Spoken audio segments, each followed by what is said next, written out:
Sweet. I'm live on my channel now. Think. Let's see.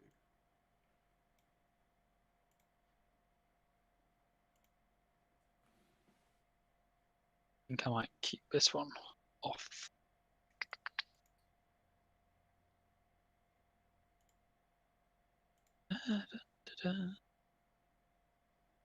Why the fuck is my Skyrim mod manager opening? What the fuck?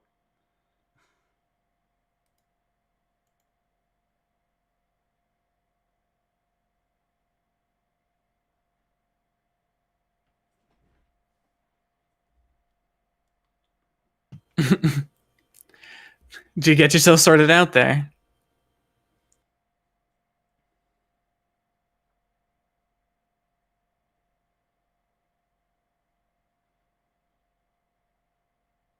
Let's see. We're still waiting on Janae and Victor.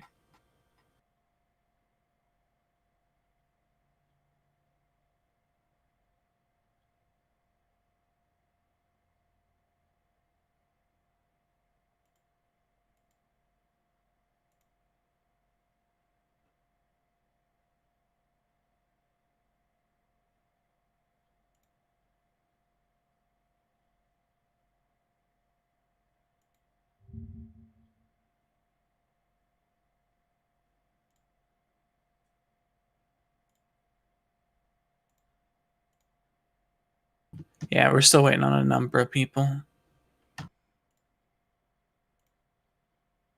Should we give him 5 minutes, 10 minutes over the deadline, or we're just going to start on the dot?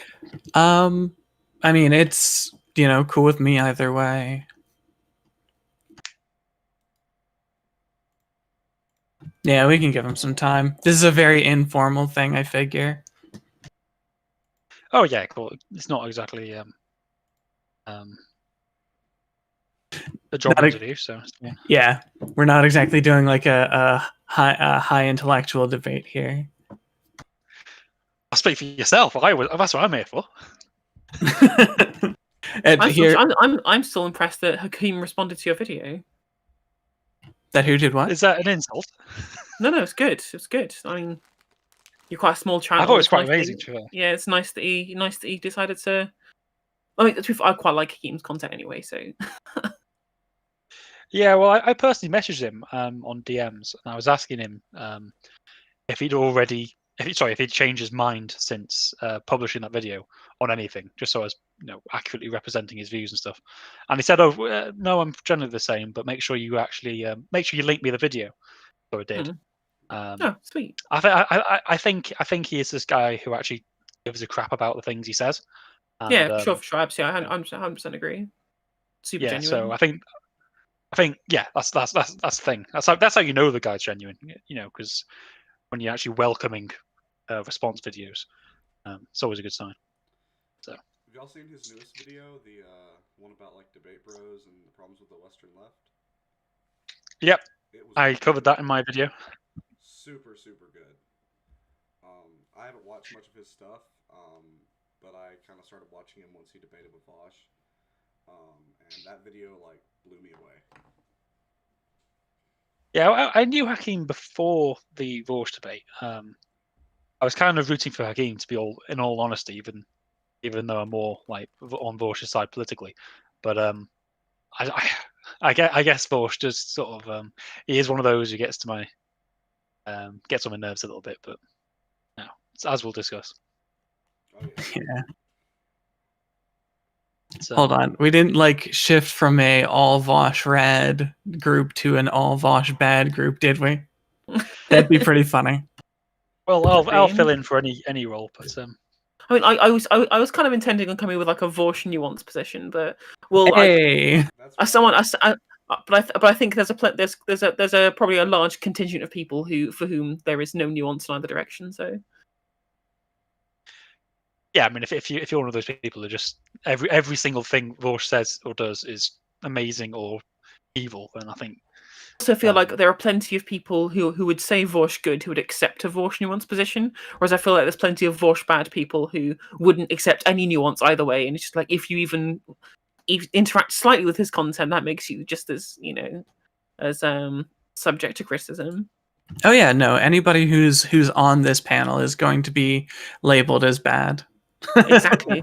We are at the very least at the position of trying to defend it, or contextualize it, which is not enough, which is more nuanced than these internet people will accept. It's what I'm here for. It's what I'm here for, mate. So I can't really complain.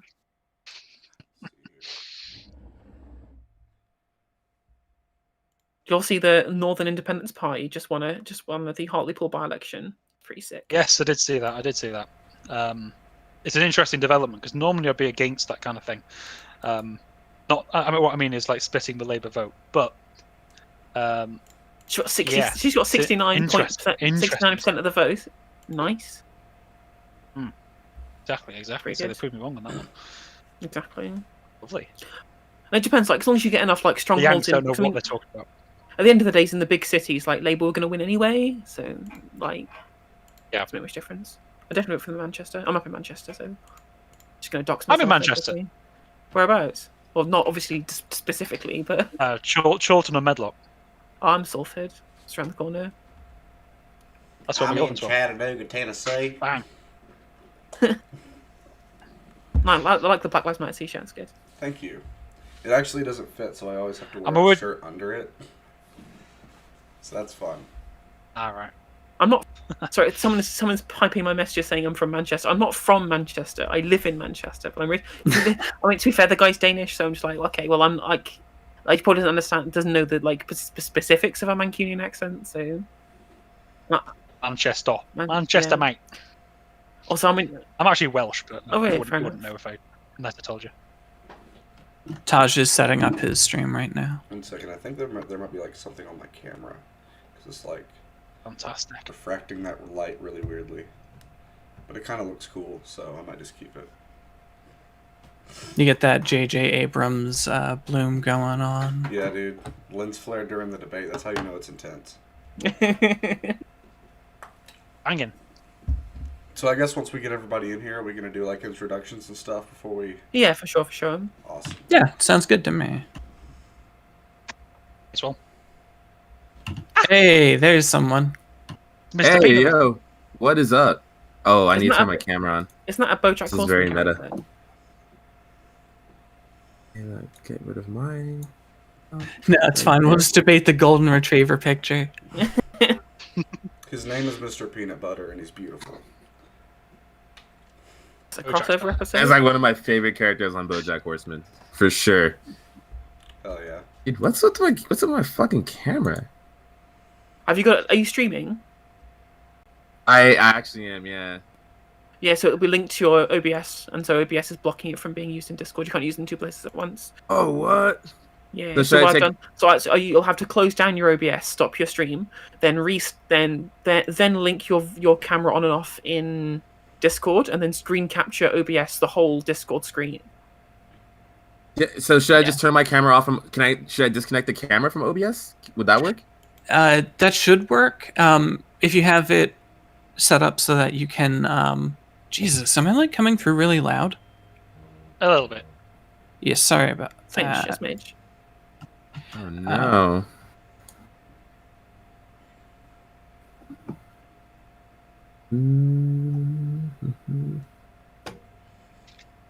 All right, is that better? Yeah. Dope. I'll be right back. I need to learn how to use this. Alright, so can you tell me how to do that one more time for the noobs in the room? Or the only noob in the room is me? Okay, so if you have it set up so that your camera goes through OBS, but it like, shuts off when you have the source shut off, then you just turn off the visual there, and then you have to turn off your camera and turn it back on through Discord.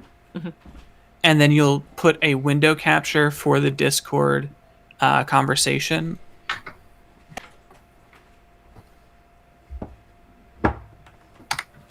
Should clean my room before I did this. I'm not taking Jordan Peterson's advice very well. Oh, there it goes. Oh, Hey, there he is. Yeah. Sure, get some Okay, I figured it out. Well, no, I didn't figure out. You told me how to do it. Man, so far we're waiting on the two people I'm kind of most excited to be here. Because I'm I'm not looking gonna lie. forward. I'm looking forward to Janae. Yeah, Janae is such a dramatic person. A character. I haven't heard from her all day. Is Janae the one that like always makes the drama videos and posts them in the group? Yeah, that's the very same. Yeah, she's the rapper. Yeah. Oh, okay. I've never watched any of the videos. I always see them and be like, that doesn't look like I something like the watch. Xanderhall video. I was fucking with the Xanderhall video. It was so bad. No, I don't want to talk bad about her because the thing is that I like the amount of like aggression that seems to come off in those videos. But at the same time, it's like really dramatic. True. I like it. I mean, you gotta keep the kayfabe up, you know? Yeah. That's true. I just don't fuck with the drama stuff. That's fair. Excuse me. Can I correct you real quick? I am currently fucking with the drama stuff, but it's only because I didn't have anything else to do. We can have a real discussion about the part that Vaush may or may not play in the online leftist discourse without it descending into drama bait, although it almost certainly will do. Outside of this bit. Yeah, I've noticed that there's a trend on the left where we're becoming more. Well, during like the election, we had like a lot of debateness going on. I think that's where Vaush got a lot of his fans. That's where Destiny got a lot. Well, Destiny already had a lot of fans, but a lot of like lefties got like a lot of fans from things like the election and debating people on the right, especially people like Vaush. So I feel like there's a certain attitude that's like anti-debate, bro, or debate lord. And I don't know if you guys feel the same way, but I think it's interesting. It's definitely an aesthetic that kind of that was missed from kind of leftist advocacy for quite a while. Whether you think it's a good or thing or not, and it's probably up for debate, which is that's why we're here. Which I love the concept of debate bros being up for debate. That's a fun one. Right. I mean, this was bound to happen eventually, right? I'm here to debate you on why debating is bad. Well, there's a Sarah Z video which is about why debating is bad, right? I've not even watched it. I probably should have done. Oh yeah, that's the one where she talks about how she got into formal debate in college or something. Mm-hmm. That was a long video. It was like 30 minutes, right? 45 minutes. You watch Vaush's content. His segments are like an hour long. Yeah, but Vaush had to like. He had to like reel me in though, you know. True. It's like that Eric Stryker debate with Destiny was like, I think that netted him a lot of fans. His videos are starting to get shorter. I've noticed that like they go into like 20 minutes, kind of that kind of mark.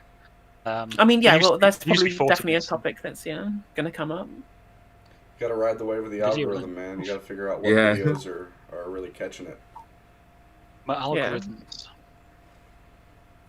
Well, I think he's moved a long way from being just a person debating randos he's pulled off Twitter to being like a recognizable YouTube face, which means he's done a lot more kind of, I guess, easier content recently, just like react Andy to bits and pieces of current events, which obviously, I mean, Tim Paul got millions of subscribers out of it and has pushed the envelope in regards to his ideological preferences to plenty of people on the internet just by being react Andy to random bits of current affairs on the internet. I mean, it's what I do on my channel, so that's a fair point.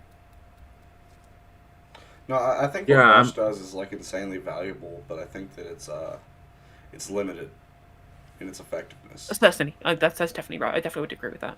Which that's kind of what my whole position is in this debate, is that he doesn't do enough to mobilize his audience to do actual real world activism. I mean, outside of like when he was talking, you remember through all the Destiny drama when he was trying to get this was it Omaha guy, the mayor of Omaha, tried to get him elected right through this Mark Gudgel. I believe, yeah. But the thing is, there's all Mike from PA drama and things like that, and it's like, okay, cool. We're trying to have a look at doing a PAC. We're trying to get people involved in local politics. We're trying to push electoral candidates. But that's like one tiny little sliver of what we could theoretically be doing as part of the left. And obviously, as leftists, we all know about mutual aid, about unionizing, and all. Even just talking to people in your workplaces about the conditions that you work under. Right? These are all things that we should be encouraging others to do, which Vaush does not do. Yeah. And I feel like when you have an audience that big, you can really like make some shit happen. Especially when he's making people who previously weren't class conscious, right? Exactly. The amount of people who've been pulled over to that opinion. I mean, he does a really good work in being the start of the leftist pipeline, right? I understand that's kind of a hackneyed term at this point. About obviously we'll talk about the alt-right pipeline forever, and if you're just mimicking them, what even is that? I'm just like, well, they've got to be reeled in from somewhere. Like, I understand maybe we should be going after apolitical people as well, but there's a certain corner of the internet who respond very well to irreverent white guys who make kind of a bit edgy, bit debatey. Like he feels that niche pretty well. Yeah, you're drawing people in from moderate or right-leaning spaces, not to be activists or left-wing, but positive for any kind of left-wing movement in any way, but you're reeling them in to sit and enjoy Vaush's content, which I think is there's a slight difference between the two there. And I don't think Vaush really gives a shit about that difference. I think as long as his channel is growing, and it isn't really at the minute, if you look at it. No, it's been about the same since the election, actually. But the Capsule Riot, I think, was when it kind of tapered off. Vaush said something really, really revealing when he was talking about the whole Destiny canvassing thing. He says that until he heard about Destiny doing that hadn't even crossed his mind. And so for me, like, that was really revealing about the mindset of that, and so it that was kind of like the first time I was like, ooh, wow, maybe he's not the best. Yeah, I understand that. Yeah. The deal is that we tend to think that people, when they get a large platform, these ideas are just going to spontaneously occur. Destiny didn't think about that until Destiny happened. Yeah. Like there was this huge portion of time where Destiny had a sizable fan base where he could have been doing these steps that Destiny's currently doing, but he wasn't. And I don't think we can fault anyone else for not being able to for not thinking of it. The idea had to start somewhere, and it just so happened that it started with Destiny himself. Yeah, I mean, I don't think it's necessarily anyone's fault. I just think that it does say a lot about the discourse online that is not something that is being highlighted as much as the informational side of it, Yeah, it's just you can't really place that on any individual person. Although I definitely just defanged an argument that I was going to make in the favor of Vaush Bad. Well, see, that's the thing. I think that you can. I think that at some point you can. When an audience is big enough and when a person is as involved in leftist discourse as Vaush is, I think you can make that criticism because mutual aid and activism and direct action is a fundamental part of leftist ideology. And do we apply that to other members, though? Do we apply that to people like Abigail, Sean, and Harris? I mean, I would personally. I don't. It's not that I think it makes them bad. I just think that it makes their effectiveness very limited. Agreed, certainly. And I think there is obviously that large criticism of just like, okay, well, you've got this massive platform. What are you doing with it, right? And I understand that there is this criticism where it's like, you could be doing more with your platform, but the whole part, there's this big tapestry of kind of leftist online. I guess it's kind of online activism, really, where we're putting forward ideological preferences to people so that they can be congruent with that, right? Whereas, does it really matter? Like, I guess you can always criticize people for not going far enough, or at least take them up on that fact. But as long as they're all part of this general kind of feeling on the internet, this general kind of discourse on the internet, at least as long as it's positive, then that's a good thing, right? Yeah, I mean, I am happy that there are more leftist voices on the internet. 1 second, please. I have someone interrupting me. Hey, I'm streaming, Mom. Okay, when you get out. Boaty. Well, it's not going to be for a couple hours. Yeah, so I man. think he's perfect. Okay. Because there's a good video by you Gopnik about that, about what constitutes leftist activism on YouTube and RedTube and stuff. That was quite a good video. Yeah, who made a video? You Gopnik. I've heard that name before with a Y, right? He's super good. He's a Slavic YouTuber. Talks mostly about kind of economic issues. It's really good. Okay, I'll have to watch that then. Christ. Gopnik. Highly recommended. Yeah, right. Yeah, right now I'm seeing this as kind of like the pre-game chat where we're waiting for Janae. And what is Victor's stream name? Yeah, we're not getting anything back from Janae or Victor, so I don't know what's going on there. He was just talking in the chat. That's so wild. What did he do? Where are y'all at? Damn it.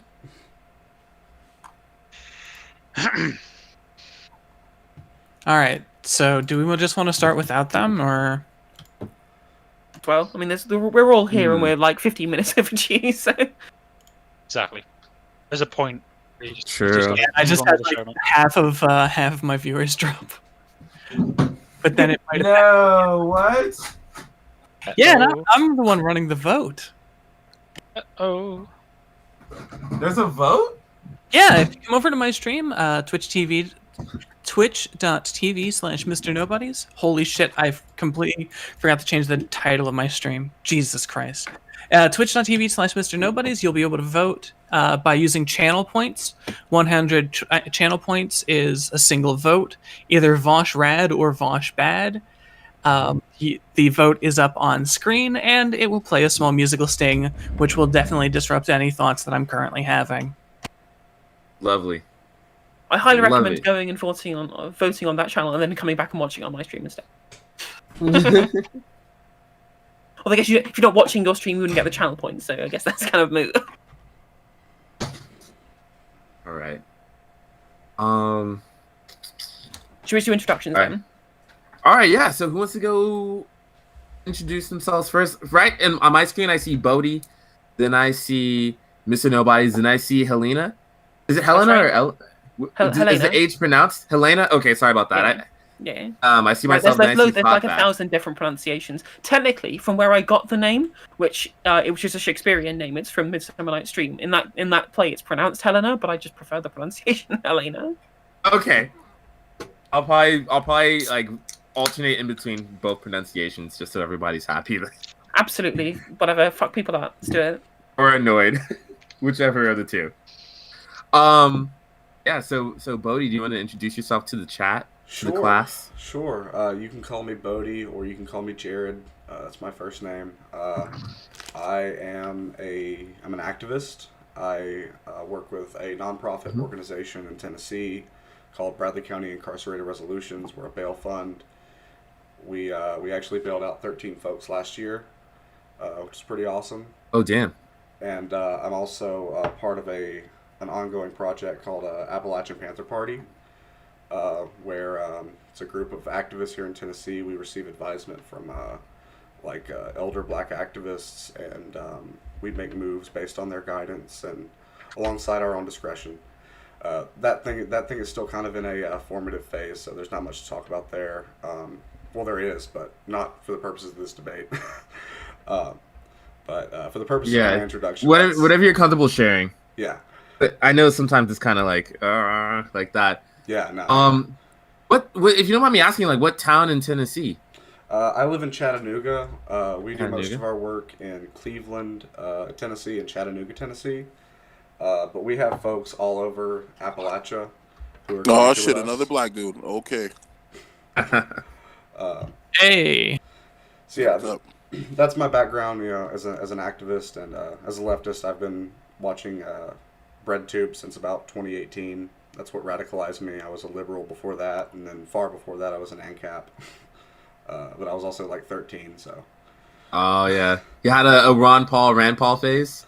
I didn't have a Ron Paul Rand Paul phase, but I did have like a Skeptosphere anti-SJW phase. Oh, didn't we all? Yeah, and but luckily I got out of that before it turned me into a chud. So. True. R.I.P. to all the chuds out there. And Vaush was very instrumental in that, I have to say. How are you? How are you guys today? I heard I was precisely 19 minutes late. Yeah. I missed the introduction phase. Now we going into deep background stories and stuff. We just started introduction. We had like a pregame chat and everything, and I was like, we're going a little bit too far during this pregame, and then we're back in the introduction phase. So Boaty just introduced themselves. I'm in my screen. I'm pointing to Boaty. I can be pointing to anybody, pointing up, but yeah. Yeah, you didn't miss much. I'm an activist. That's about it. I work in Tennessee. Okay. Lit. I used to be an activist. I used to do a lot of public speaking. Hell yeah. Oh yeah. Yeah. Yep. So where's everyone stand? Like Vaush, who likes Vaush and who doesn't? If you like Vaush, raise your hand. Well, we're going through introductions right now. Yeah, I guess at the end of everybody's introduction, they can just state their position. Yeah, sounds like a good plan. All right, cool. I mean, my position is that Vaush is kind of bad, but not for the reasons that most people say he is. I think he's bad because he doesn't do enough to mobilize his audience to do the kind of work that I've been doing.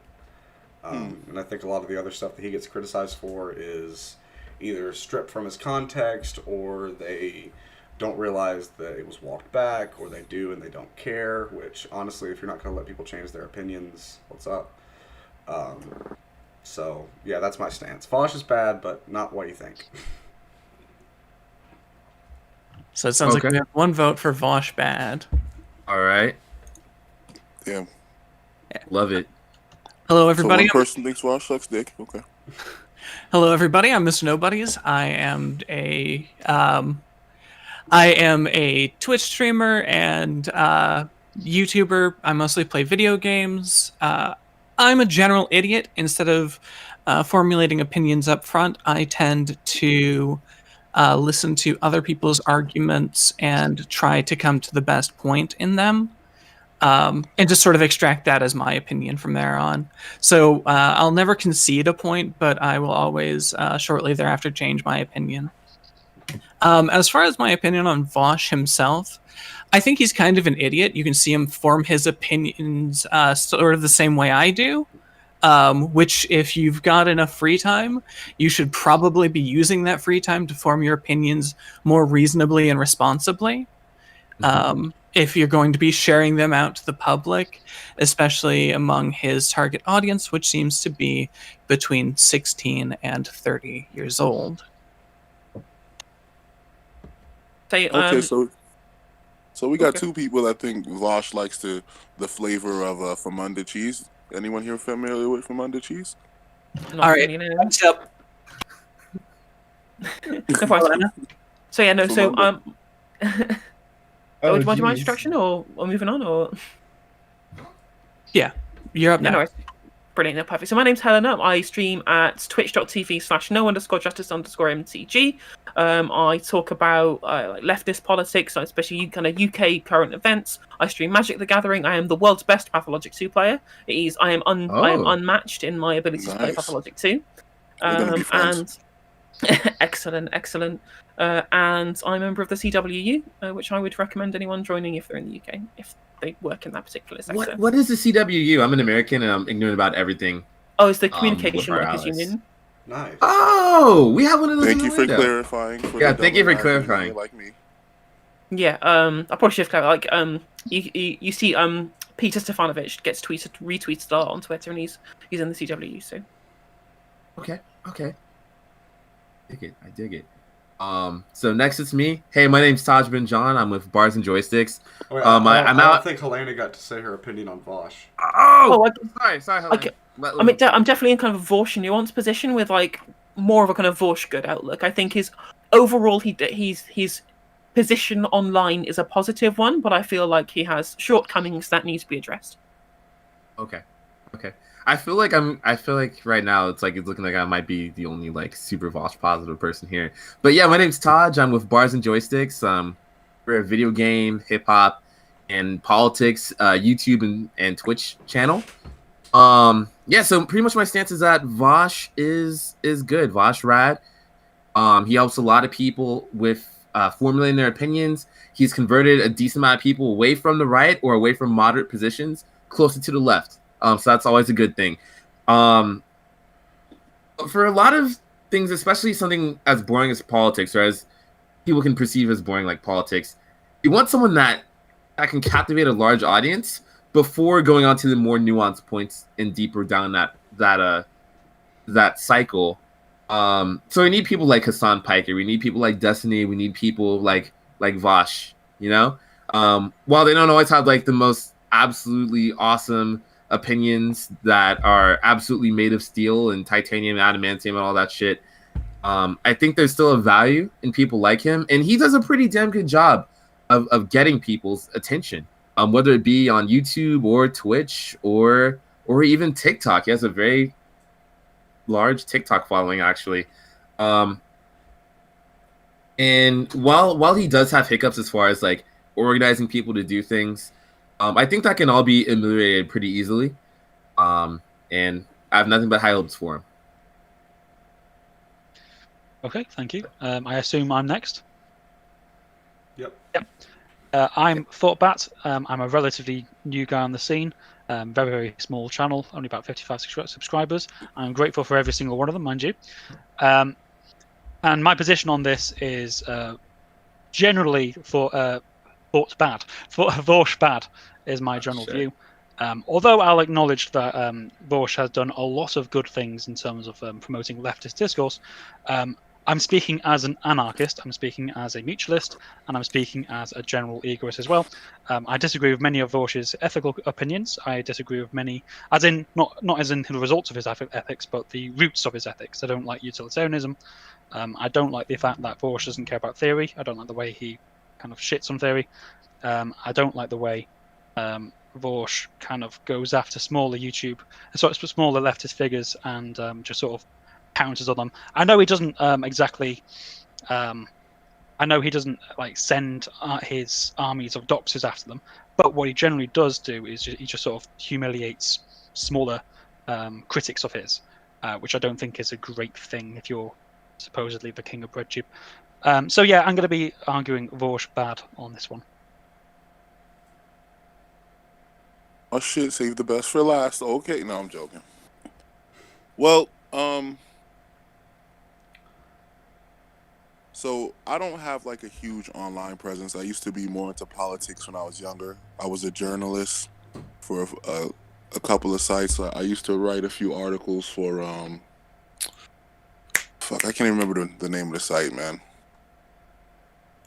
It was a big site. Anyway, I was a writer and I was a public speaker. I got some videos on YouTube and on Facebook. Obviously, I'm a leftist. And the way I feel about Vaush, I haven't really watched too many of Vaush's videos. I have a roommate that always watches Vaush, and from what I can gather, I feel like he is a positive force in the political community. He's only a human.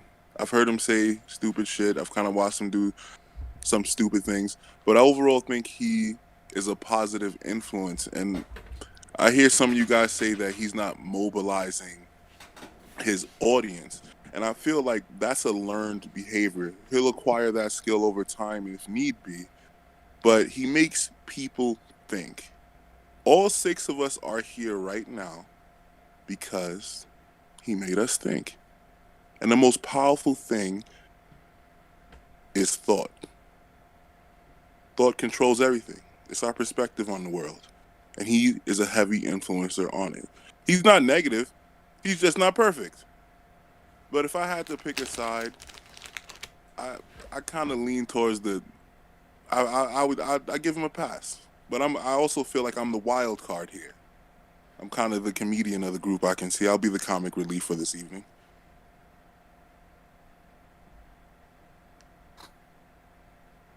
Yeah. Can't wait for it. Let's go. All right.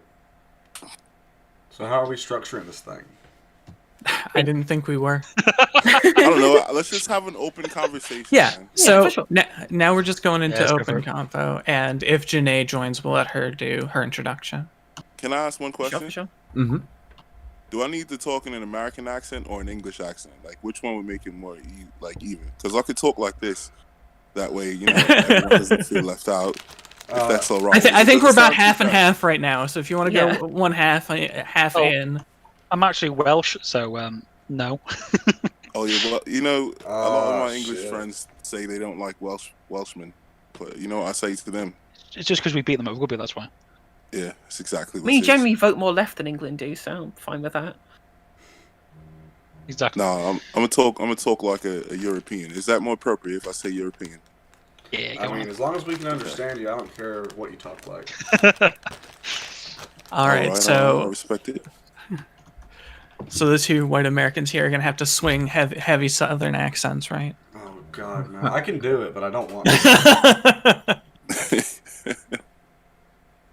Contention with the idea that I would like to raise a contention with the idea that Vaush doesn't mobilize his audience. I genuinely agree that I don't think he does this enough, and I think he should be trying to make the point to people who watch him about the things that they can do in their own lives to further the leftist cause. But then he's had people from IWW on his stream to talk about organizing. He did a Q&A with members of the DSA and all that kind of like young members, student members of the DSA, and things like that.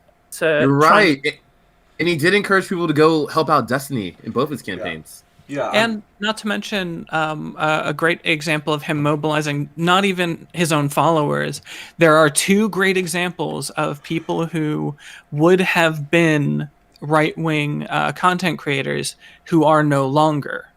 Xander Hall and Hunter Avalone, I believe, both came to the left off of Vaush. Yeah. I know content creation isn't exactly mobilization, but the fact that Vaush helps moved these two people in the direction of left-leaning political speech it's a form of mobilization.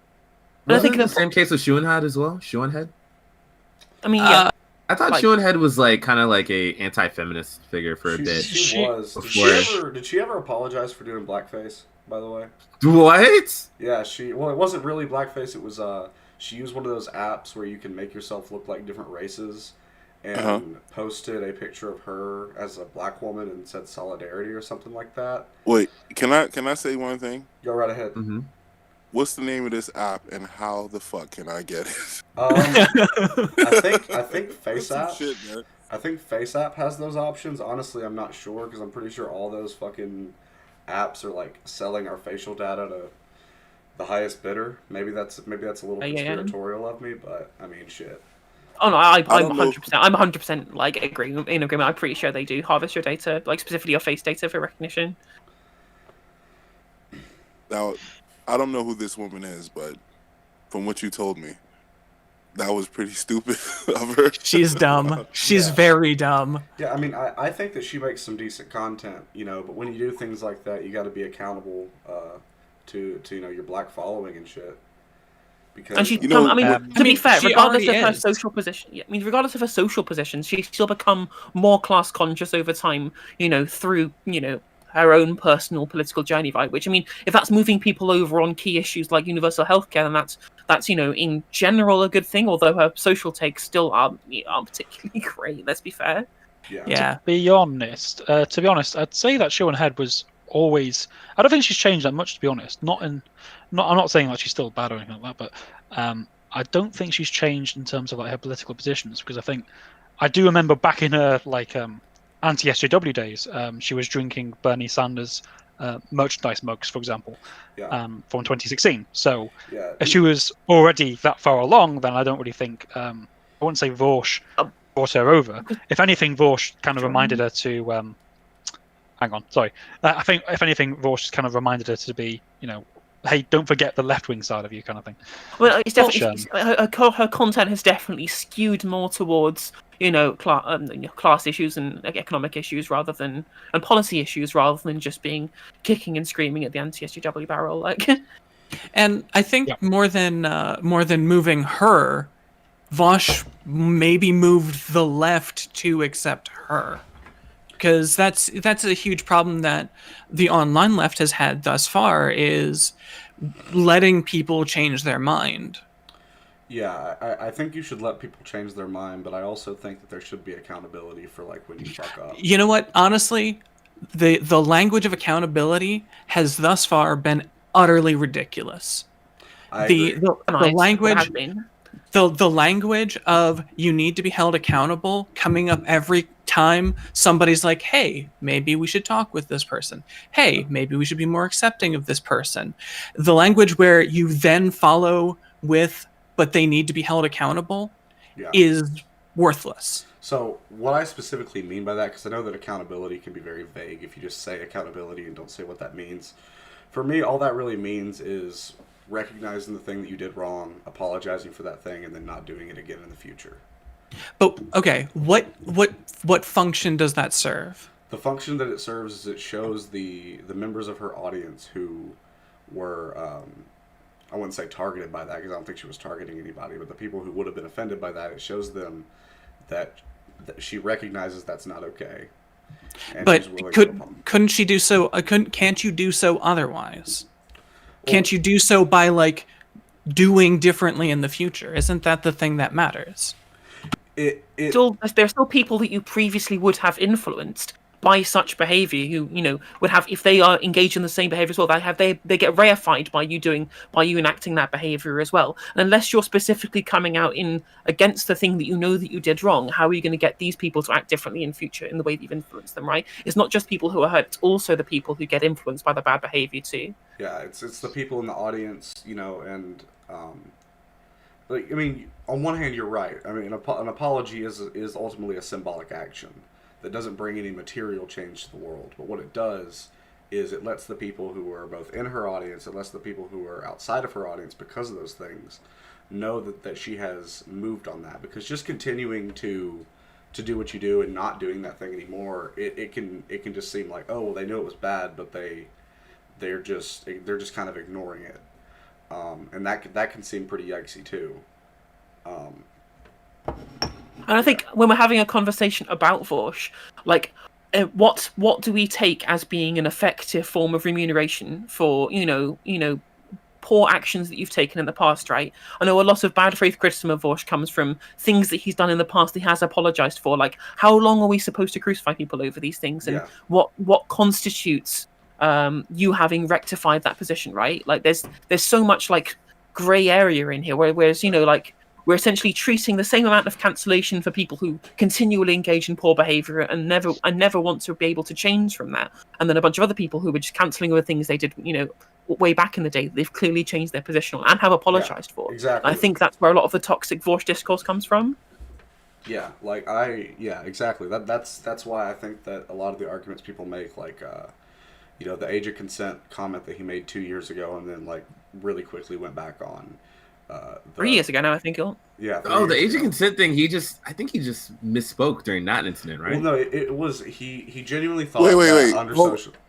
Go ahead. What's the age of consent thing you guys are referring to? So remember, I'm not familiar with Vaush, right? And Yeah, I'm sure here, you have some viewers who are in my position. I'll put it in the chat. Do you guys remember it better than I do?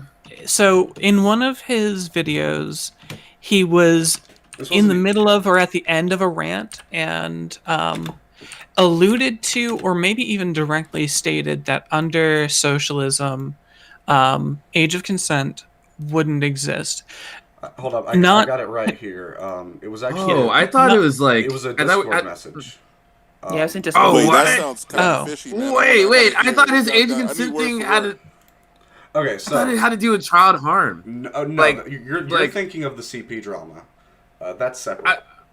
Okay. This age of consent thing, it was a Discord message where You're trying he to say Vaush is a pedo now? What the hell? Well, that's the narrative that people go with. Let me read it. This was from February 13th, 2018. The way I see it, age of consent exists out of respect for the numerous power imbalances older people have over younger people. As those imbalances, or at least some of them, are redressed through the advent of socialism, the age of consent should therefore be lowered.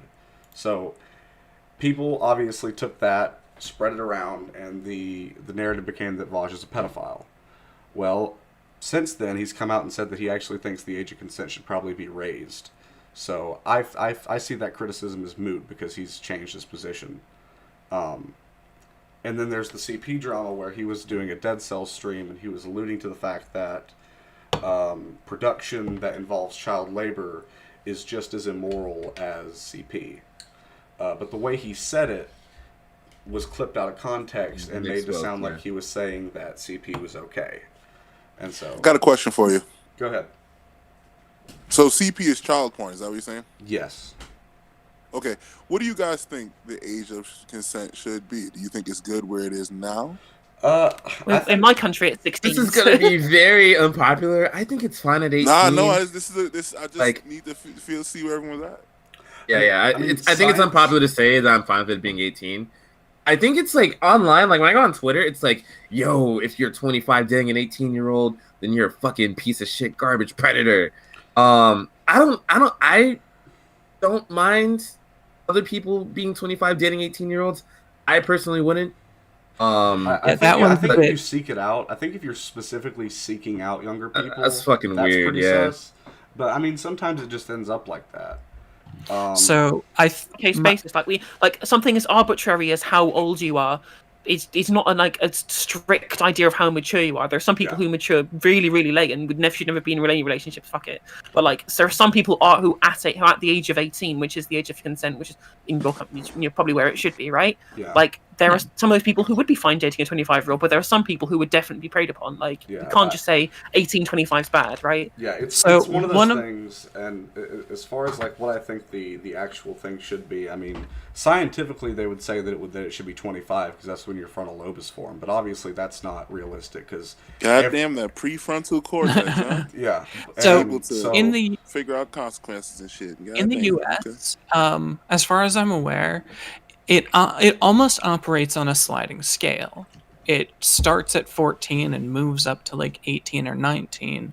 And I'm not saying state by state. I'm saying like if you include things like the Romeo and Juliet laws and so on, age of consent, like for anyone, I think starts at like 14 and moves up to 18 or 19 when it becomes like fully you're allowed to consent within any age group. And like that seems okay. Putting any number on it feels arbitrary. Yeah, it feels really arbitrary because it is. But that's the unfortunate thing about it is that you have to have some concrete thing to go by because if you let it be too loosey-goosey, then it has to be a lowest common denominator, right? Yeah. The way I feel about it is I feel like 18 is appropriate. And going with it being too loosey-goosey, a predator is a predator. Yeah.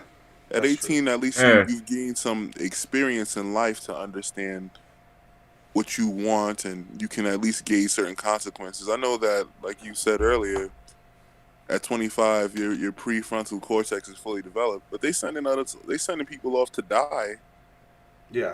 At 18, they're not allowing people to buy cigarettes anymore. At 18, you got to be 21 now. Yep. Yeah, I have. But I feel like you guys have to wait until 21 until you can get alcohol, for fuck's sake. Yeah, I know. Bullshit. Yeah. Backwards ass country.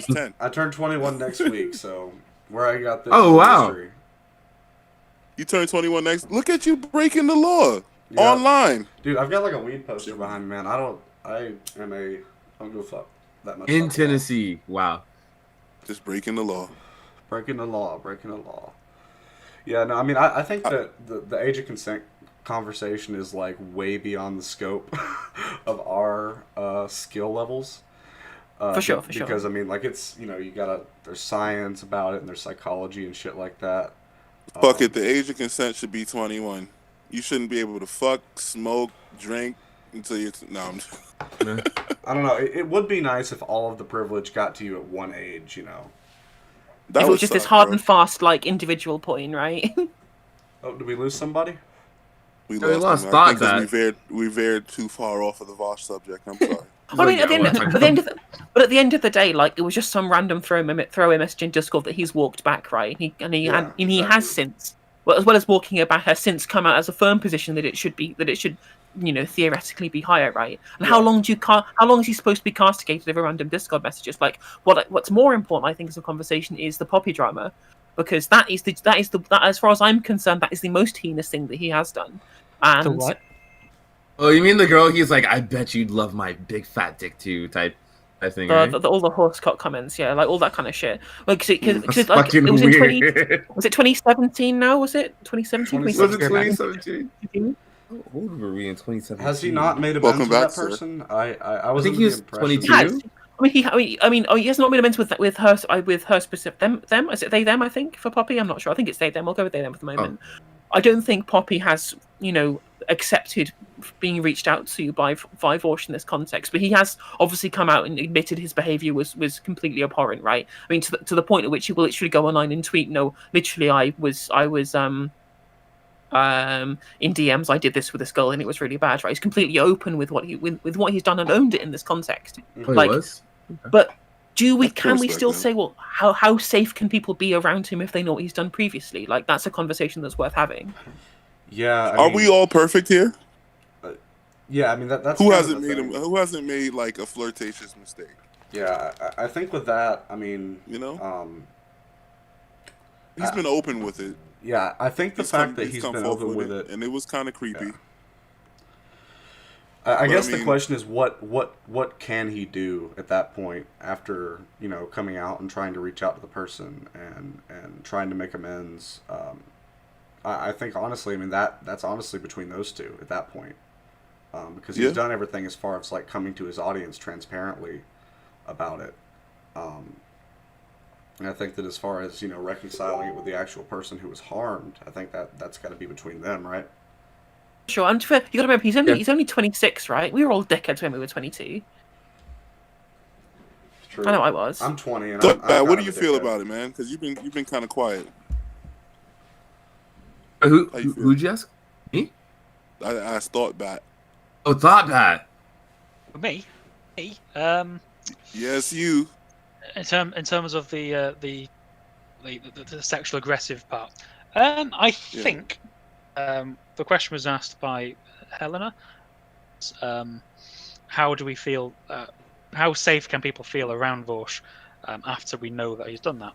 I think the fact that he's come forward and the fact he's been transparent about it was helps his case a lot in terms of like he knows that's him admitting where he knows he's gone wrong. I think for a lot of men who are sexually aggressive a lot of the times, I get the feeling that they're just not self-aware enough to actually know they're in the wrong kind of thing. Mm-hmm. Or too prideful isn't to an admit it. Hey, real quick, let's set Horn in. Can you hear me? Radhorn? All right, keep going. So I think the fact that Vaush is self-aware of it and he's identified it and he said, right, this was a bad thing that I did and this is what we're going to avoid in future. I'd say that he's telling his audience exactly what it is that he's done that is wrong. So the audience are going to learn from that as an example and say, right, oh shit, that was a bad thing. If they can identify or recognize themselves doing that in that situation, it kind of helps them not do that. So that's good. That's a good thing for his audience. I know I'm on the Vaush Bad side, but on this, I'm going to be totally honest about it. And I think I'll be repeating myself. I think the fact he's transparent about it is him acknowledging that he's self-aware of it, which is a good thing. Yeah, that's the position I take. Yeah. Like the problem I have with especially in the left is that we don't let people apologize. Like either they don't apologize and we continue castigating them because they haven't, or they apologize and you say, well, that's not good enough, or it's only to save face, or you're just walking it back because you know that you want to stop people attacking you online, right? We never treat these apologies in good faith, and it's very, very frustrating that we can't actually have a proper conversation about what constitutes proper restitution in these cases. We like to default. I don't think that It's has always to do with the tricky. left. I think that's just like the human condition of watching I guess, people on yeah. the platform. I mean, maybe, but also like if you look at the right, they do shit that goes completely against their supposed moral code, and it's just never even talked about. Well, yeah, that's honestly, Yeah. if you're going to do something bad, it sounds shitty, but the best thing you can do is don't talk about it and let it blow over. I completely disagree.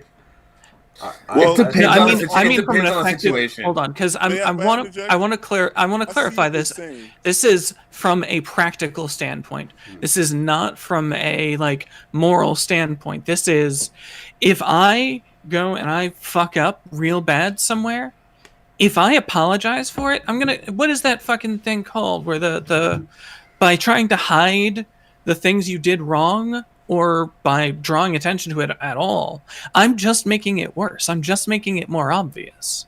I mean, I think that I think that there are always going to be people who are going to take a non-charitable position to an apology to anything if you've done something that they disagree with. But I think that for your actual fans, the people who are not cutting this issue, the people who are just hearing about it, coming out, putting the spotlight on it, saying, this is what I did, this is bad, I apologize for it, I'm going to change my behavior in the future. That sets a good precedent in the minds of your audience to be like, okay, this person actually is willing to be held accountable for these things. Because what happens is if you let things blow over, it'll come back up later. And if it comes back up later, people are going to be like, why did you not say anything about this when it happened?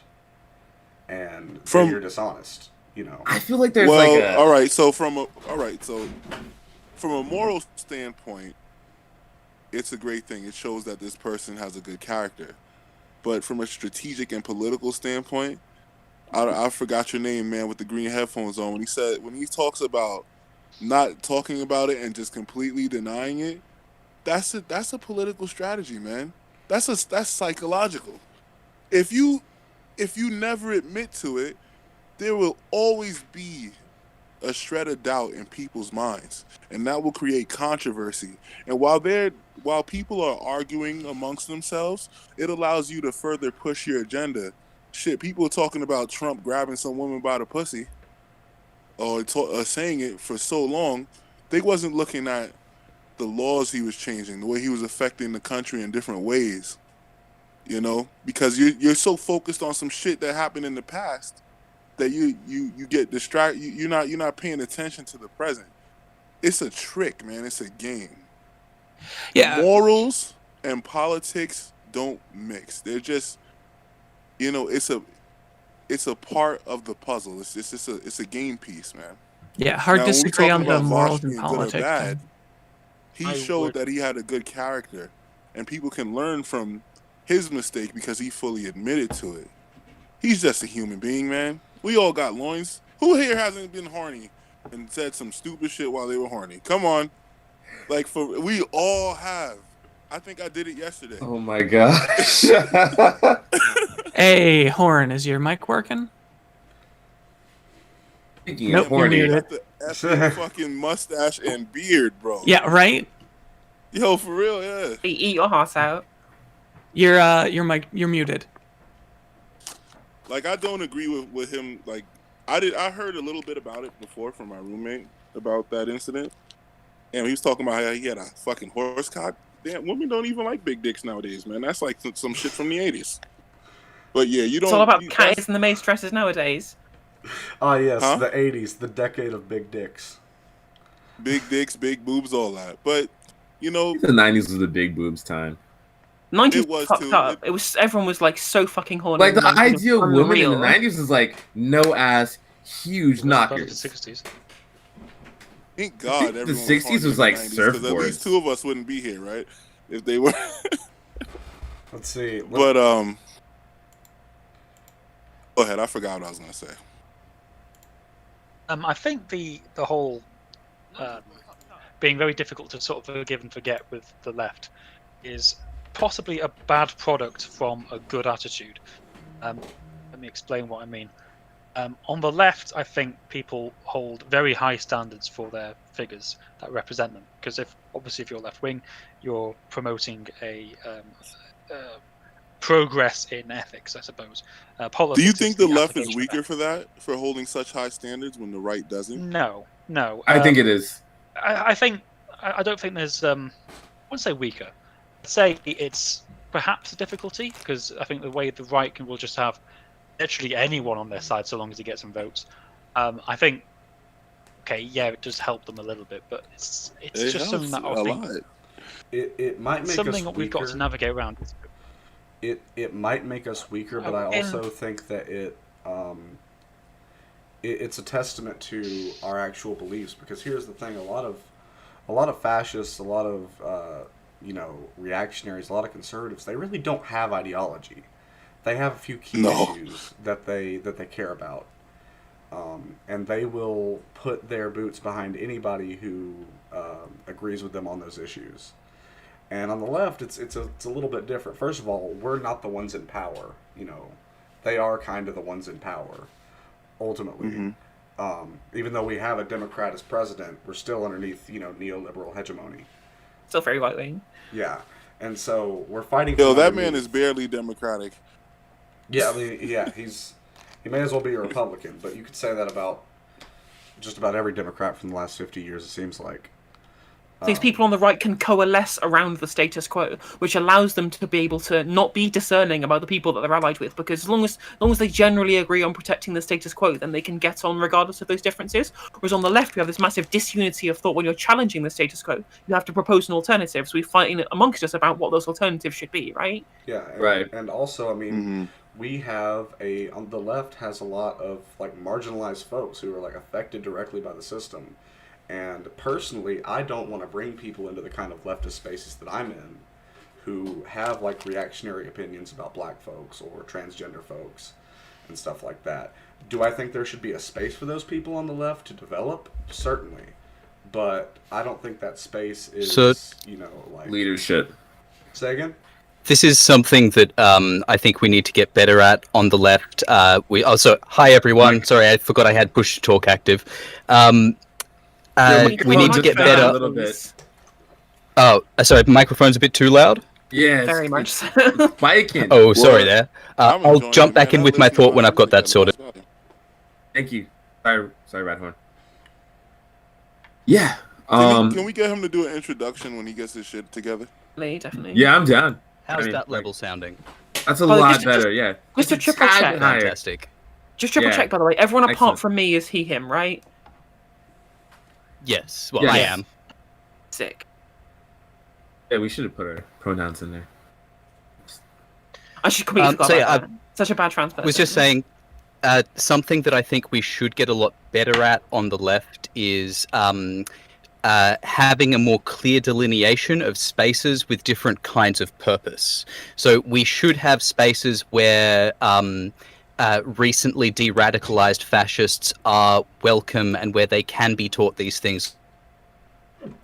Because we need those kinds of spaces. And we should also have strict safe space hug boxes where people who need that kind of thing can just go and be completely safe from people with reactionary tendencies. And we should have advocacy spaces that are more open and mingling for people that haven't yet started their journey down the leftward path. I think the problem is that I think a lot of people treat online. I agree. I absolutely 100% agree. But I think a lot of people treat online leftist discourse and online leftist spaces as social clubs. I'm like, well, I don't care about building a social club. I care about winning and building a political movement, right? And unfortunately, you have to make some sacrifices when building a large-scale political movement because not everyone's going to agree with you on every single point. Like, I may get, people may hate me for this, but if someone has like a less than colourful, opinion of trans people in general, but of which I am one, but they agree with me on class issues, then I'll find solidarity with them on that and they agree with my not only with they agree on class issues, they also agree on my methods with which to ameliorate these class issues, right? I can forgive them for maybe not being particularly accepting of the fact that I'm trans, right? Like, I know that's a kind of a contentious opinion to take, but at the end of the day, right, what is genuinely hurting you more? My existing as a trans, I guess I'm only a white trans person, so that's a pretty privileged position of me to take. But what's hurting me more, the fact that I'm trans, or the fact that I'm stuck working, 40 hours a week in a job that makes me want to put a bullet in my head? Like, right? Come on. I mean, I can understand that to a degree, but also like, I'm just going to relate it to what I'm most familiar with. Like, if you're in an activist space and you are part of a group of people who are working towards an idea, and part of that idea is, like decolonization.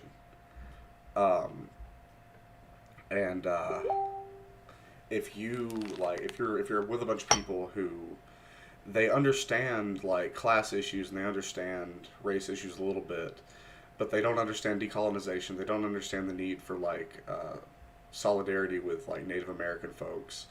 And then you have Native American folks that are also part of that organization. They're going to feel like they're being left behind because the more popular, the more unifying ideals are the only ones getting talked about. But that's fair. That's fair. Fair point. But part of being a leftist is shining light on these things that are not so obvious to every member of the population. That's part of intersectionality. It's being a leftist is an interesting stance because you're trying to fight against indoctrination and propaganda, and you're trying to show people the way things are and the potential routes to make things better. It reminds me of the allegory of Plato's cave. Are you guys familiar with that?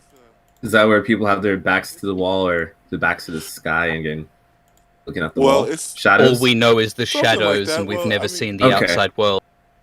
Yeah. Yeah, I was it's like actually just you- making a video on that recently. You was? Yeah, I was working on a thing for that. You're the fucking best. Okay. So basically, in a nutshell, it's if you were bound and bonded in such a way that you can only see a wall, and behind you was a fire, and you see these shadows. And you've always seen these shadows. These are the first things you ever seen, and these things you're seeing now. And so you believe these shadows are what's real. You believe them to be... Like if you've seen a shadow of a sword, you think that's the sword. And if someone shows you an actual sword, you believe that the actual sword is the shadow, since you have no point of reference. It's hard to expose people to the truth, man. It's what's the saying? It's easier to lie to someone than convince them that they've been lied to. Yeah. I think a big reason for this is how familiar you guys are with the works of Foucault. Nietzsche even, I suppose. In terms of capitalism as basic example, this applies intersectionally as well, but I'm just going to talk about capitalism. We are kind of socialized to associate the capitalist as the ideal person, morally speaking. So they're great leaders, they're good business-minded, they're rational thinkers, they know how to get things done, blah, blah, blah, blah, blah. And so therefore they earned all their wealth, and therefore these are the idealist people that we need to look up to. So what happens then is people try to relate to that kind of character. They try and sort of justify their aspirations to be like that. So end up sort of really investing in this archetype. Now, when you go to a working class person who is having this kind of Stockholm syndrome, this kind of belief that they are going to one day be this capitalist, or they are very similar to this capitalist, you say, actually, they're parasites. And you look at them very bluntly. They become very offended. They become very sort of not comfortable with that kind of framing because of their identification. It's that displaced with the ruling billionaire class. effect. Cultural liberalism. So temporarily embarrassed millionaire. That's it. Yeah, that's the one. Yeah, that is definitely the prevailing ideology in the South. That's how I feel. Like I'm an embarrassed rich person that's poor right now. It's a cult of aspiration. That's what it is. Ooh, I like that phrase. There's all sorts of capitalism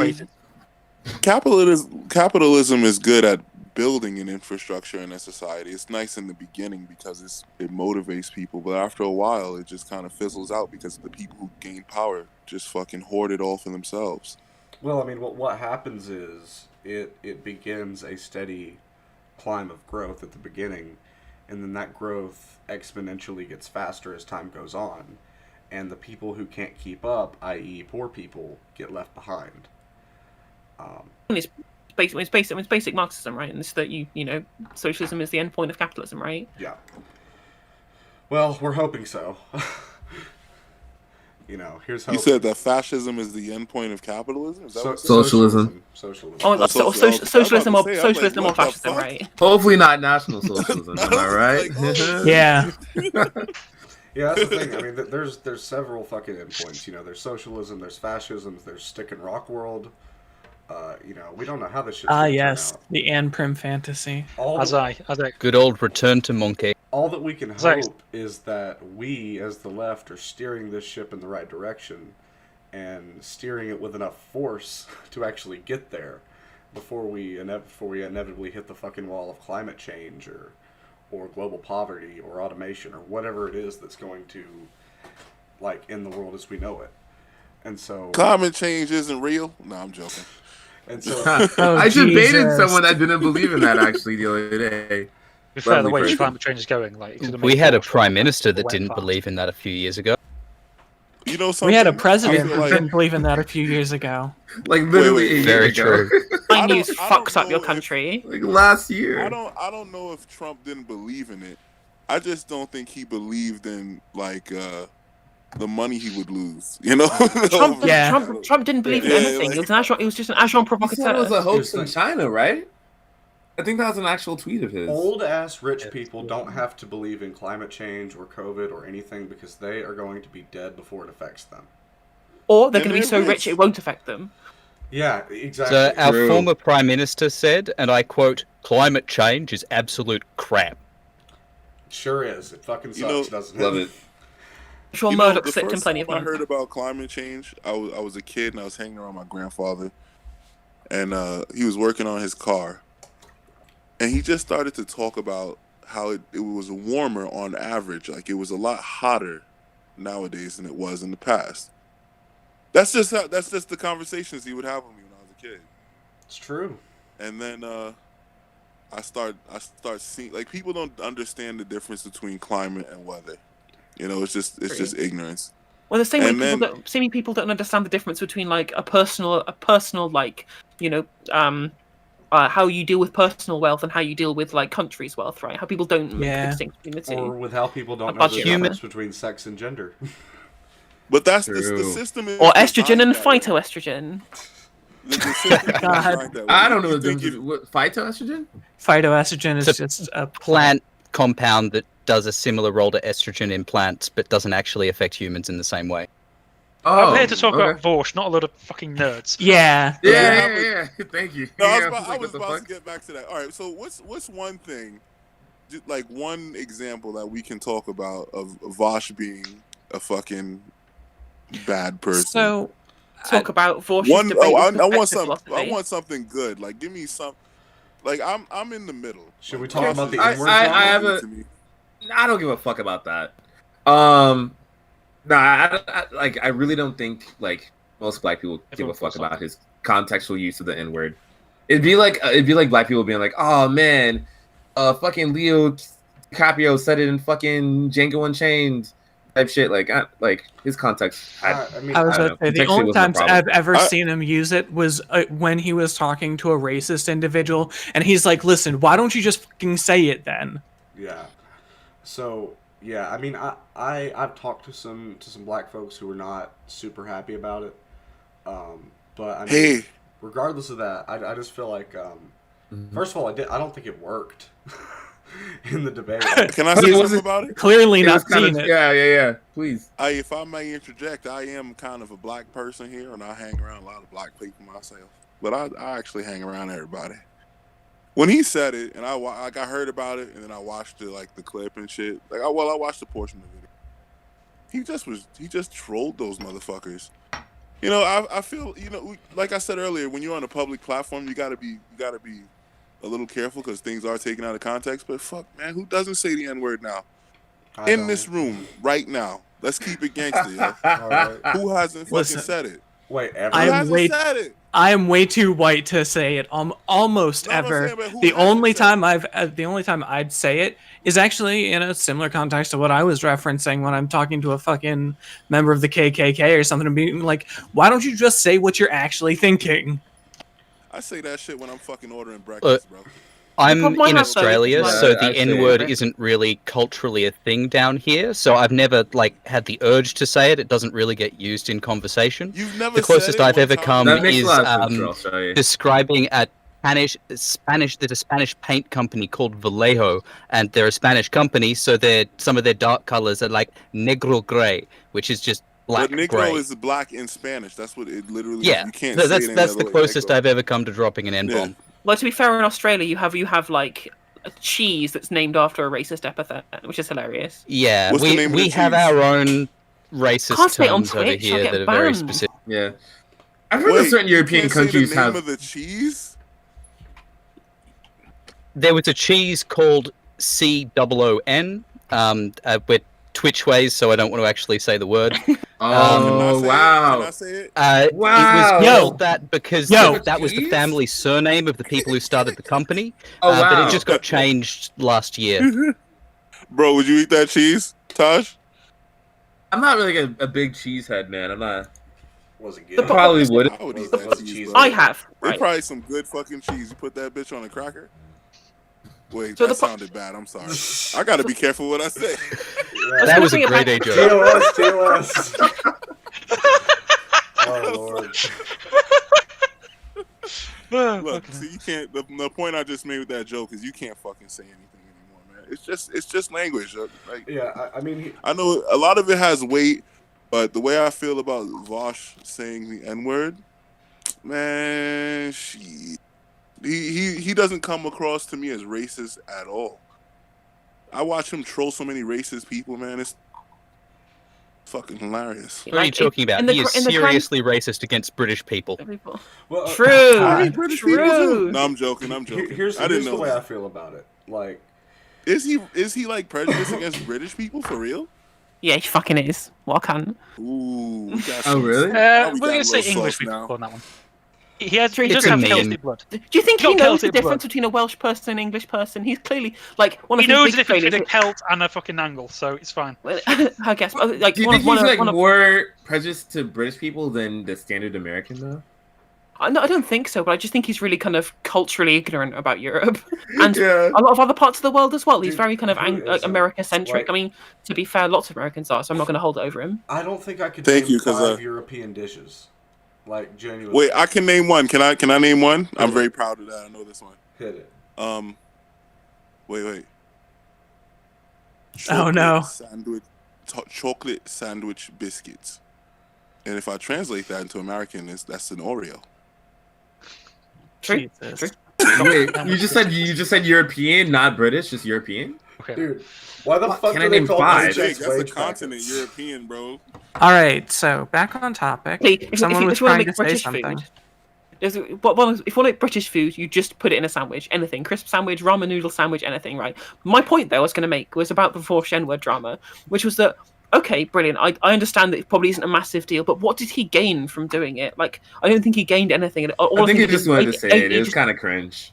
Yeah, He he just gained alienated a bunch cringe of points, that's all potential he followers gained. by being Yeah. brazen for no reason. I mean, Yeah, he got some. So the thing about racism is that, like, doing something racist is not how racism happens. Racism happens when somebody is like, when they've had that like done against them, when something racist happens to them, right? And so if people in his audience, people of color in his audience felt like that was racist, then he did something racist, and he needs to like be accountable for that. Because there we go with the accountability talk, though. We've already that's the established thing. that accountability thing He is.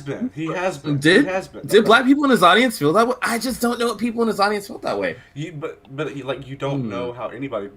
But you do Oh, know I mean, that saying I'd have to that- see. Taj does. Taj knows how Taj feels.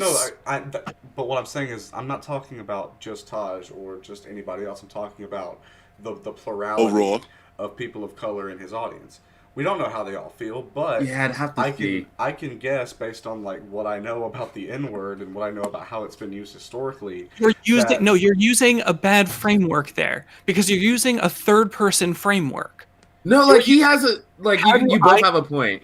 You both have a good point. I think It's a toss up. It's a toss up. Certain people of color feel certain I can't types hear of way Taj about being- different things. I think. Yeah. It's a big word. You know, it has a lot of weight and history behind it, and the way Yeah. a lot Sorry, of Anthony. times are different now because fuck, dude, I hear like teenagers saying it, from all different ethnic backgrounds, and it just became a slang term nowadays. But in the way that he used it, I know that he was trolling that racist person when he used it, and like Taj said, he did get some cringe points there. But Yeah, it's cringe as it's hell. you know, me and Taj both aren't like heavily offended by it. You know, it's not like a dagger that struck us in the heart. Yeah. I'll still listen to Vaush. But if I met Vaush, I'll be like, hey man, just watch your mouth a little bit, bro. I think we're on to the Yeah. agreement that it was definitely cringe, Yeah. but probably not like explicitly, like not like definitively racist, right? It was bad optics, cringe, and not didn't gain anything from it. But does this mean that he's a racist? Like, no. I actually disagree with you. You don't gain anything from it. Because the thing is, I'm from Western Maryland. I'm from up in the mountains where there's a KKK church, and like Jesus Christ. everybody just knows it's there. They have A the best KKK barbecues. church? That's insane. Yeah, and the thing is, I frequently engage with racist people, and I'm sorry, they think they have power over you if you have trouble saying the N-word. And so when you come out and you just hard say it, you've taken that power away from them. You strip them of that conniving little goblin they get to be by trying to cajole you into saying it. Yeah, I Mhm. mean, I live down in the deep, dirty South, and there's a similar kind of phenomenon down here. People like to say, but I've found the opposite. Like, if you are steadfast and you're like, no, I'm not gonna fucking say that shit, and if you keep saying that shit, I'm gonna bust you in your mouth. Like, then they'll fucking stop, or there'll be a problem. You know, I've never been in a situation like that, but I have been in a situation where I've had to tell people like, hey, stop saying that fucking word, and when they realize that you're serious, they stop. Really, I'm not exactly on board with the whole I'm going to say this N-word to disempower Nazis and whatever, or KKK members. But I think that's for Vaush, cringe. if you're a political figure, which he is, who is claiming to speak in the interests of the black community to help raise them to be, you know, on an equal footing with everyone else, then kind of got to take their concerns into mind, haven't you? You can't. If the majority of black people do not like it when you say the N-word, then you don't say the N-word. I think that's a very, very simple rule to take. And the thing is, Bush didn't get that.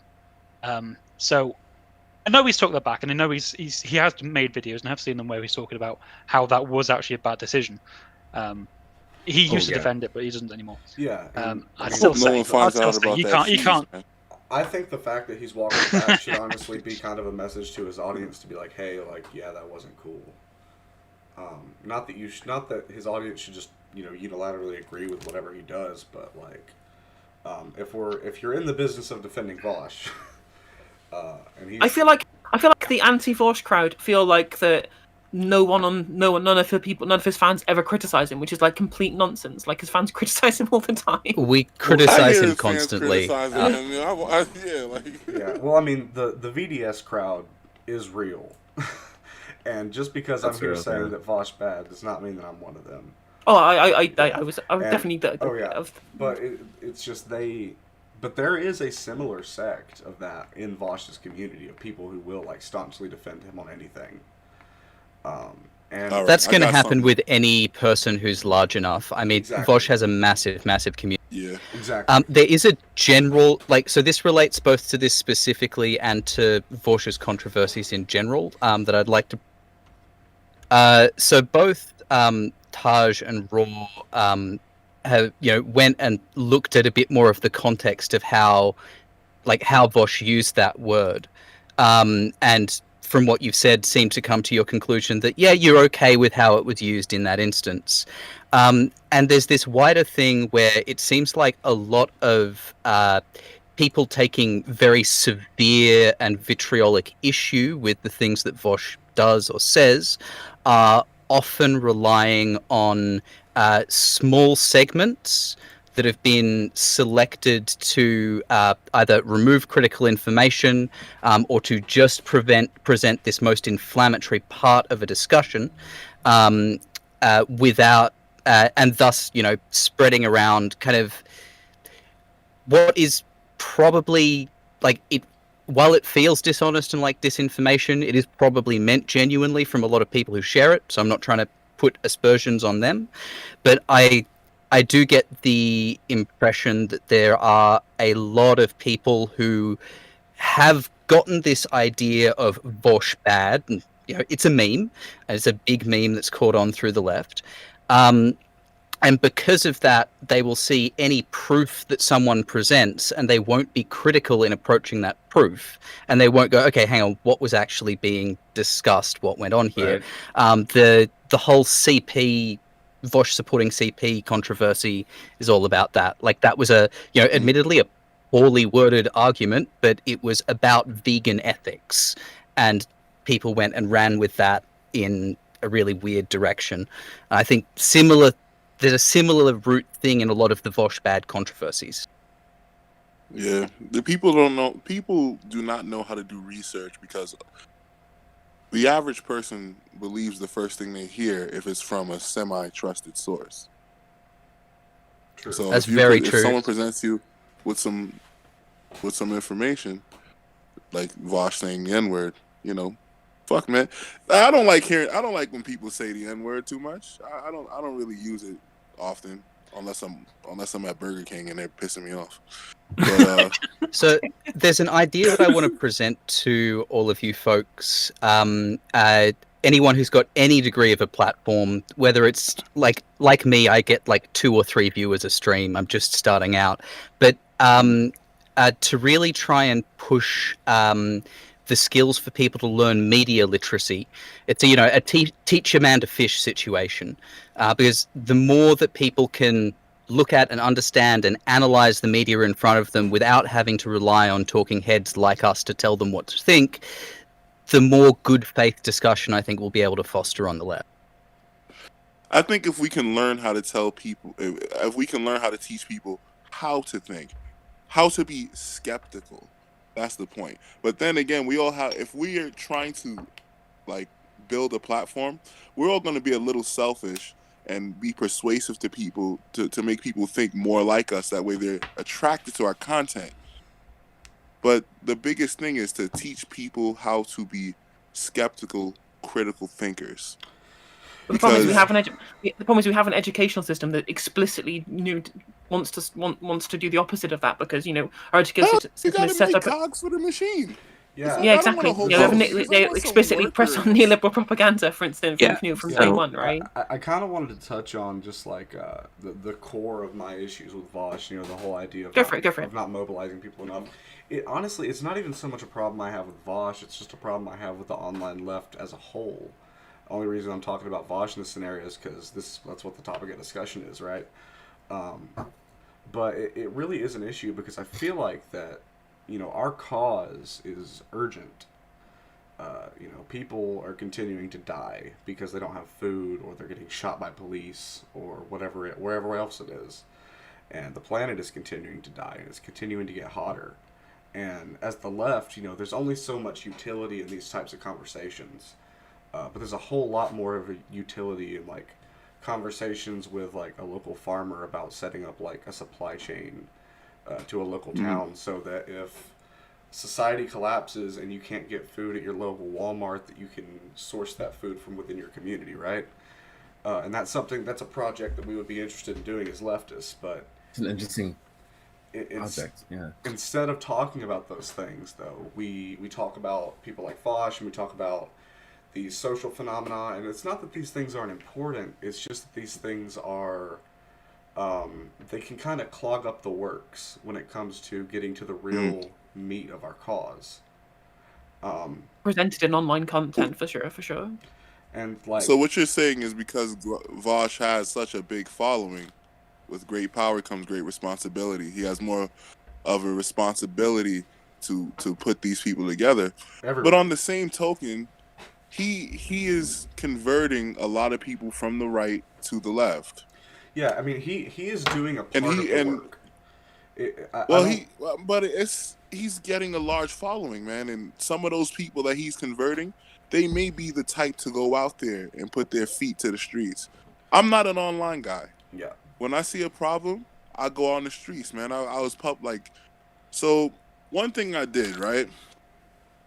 When the riots first began, online I was writing stories, and some of them got hundreds of thousands of views, hundreds of thousands of shares and millions of views. And so and the point was, I was talking about Black history, why black people are mad, like the outcomes of these trials and these deaths, like Trayvon Martin and other innocent people that were shot and killed by the police, and them or their families didn't receive no justice. So I became pissed off at the people who are ignorant. I became so angry. I was blinded by emotion, and I was gonna make a speech filled with fucking anger. And one of my friends talked to me the night before, right? I was gonna speak in front of 400 people, and he called me and he said, "Yo, Victor's my real name. Do you notice what's happening?" I was like, "Yeah, people are being stupid." And he's like, "No, look, man, I have friends that been friends their whole lives, like for 10 years, 20 years, 30 years, and they're arguing over political beliefs." And so I seen the pattern. Like, I'm sure you guys had disagreements with your friends. Taj, you had to, right? Oh yeah. You people that you would never think would say racially charged things to you, because that's happened to me. And so when I went out and made my speech, when I started talking to people, I talked to both sides. I knew one side was afraid of the other, and one side was upset with the other over ignorance. And so I tried to pull people together. But I won't do that online. I'd rather go out and be out there in front of the people, actually talk to people there. But Vaush has the power to do it online. Vaush has, like, so I have a social intelligence. If we're face to face, I can read you, I can talk to you, like I can get on your level. But talking to like a huge audience over the internet, that's a different monster, man. He might not have it yet. He might be acquiring this skill. I don't think you should be upset with him. I mean, if you're gonna be disappointed in him, okay, but don't be upset, because he's still doing something good. He's still trying in his own way. Yeah, you know. I wouldn't say that I'm upset with Vaush. I would more just say that I am kind of disappointed with him, but just, you know, the online left broadly. It's just because, like. So, go ahead.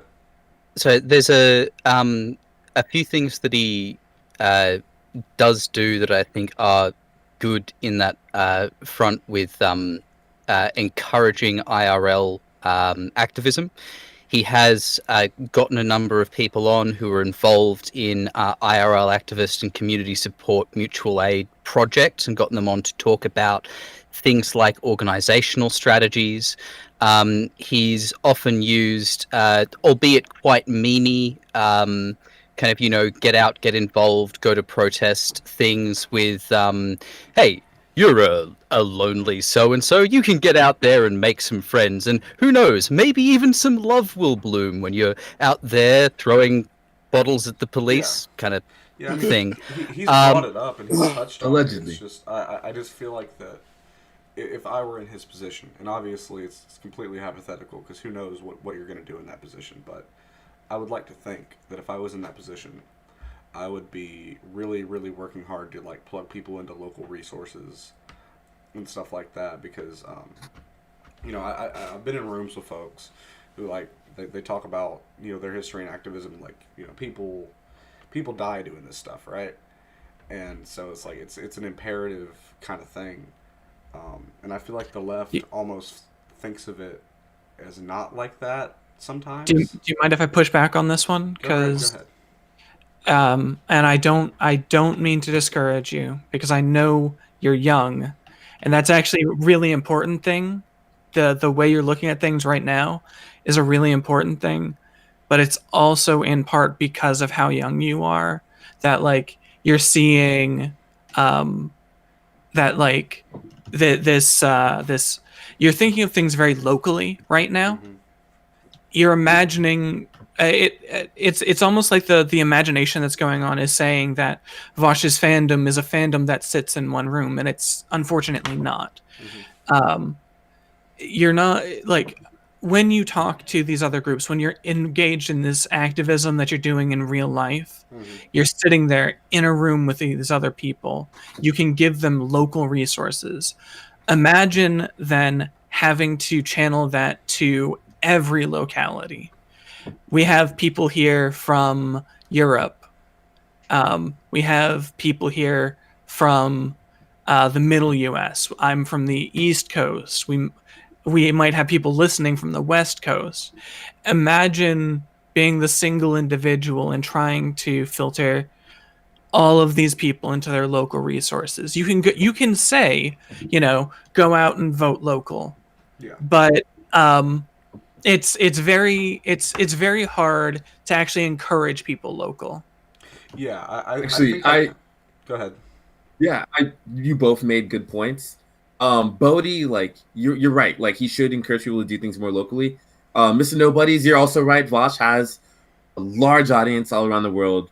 Like there are people in the United States and Canada and the UK, Latin America that listen to him. But I think you can encourage people, even with the national scope you are, to do work locally. Yeah, I actually You can misspoke. invite local activists. You can tell people, hey, go on Instagram, type in your city's name, protest, hashtag, say I live in Orlando, hashtag Orlando protest, see what comes up. Go on Facebook, see what you can find.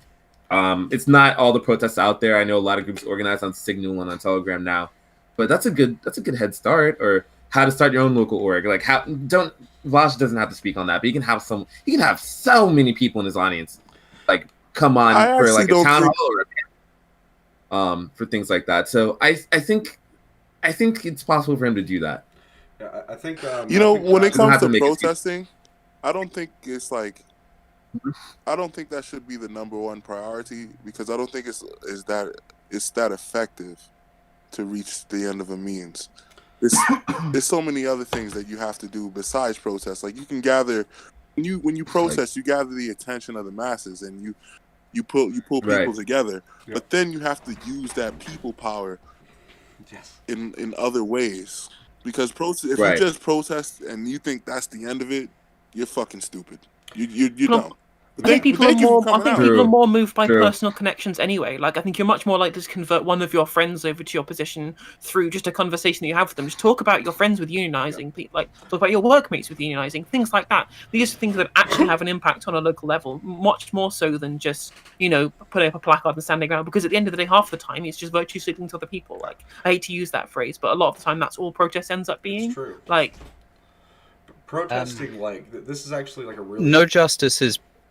Go ahead. As I said, No Justice has brought up a really good point. It's something that's been rattling around in my head since Boaty brought up this topic, and that's, what can online leftists do? And, especially, like we're talking about Vaush, so content creators, people with platforms, do to help advance offline activism and offline furtherance of leftist causes. I'll start off with two examples that come to mind. One is, I'm sure you've all seen the stuff that Destiny's been doing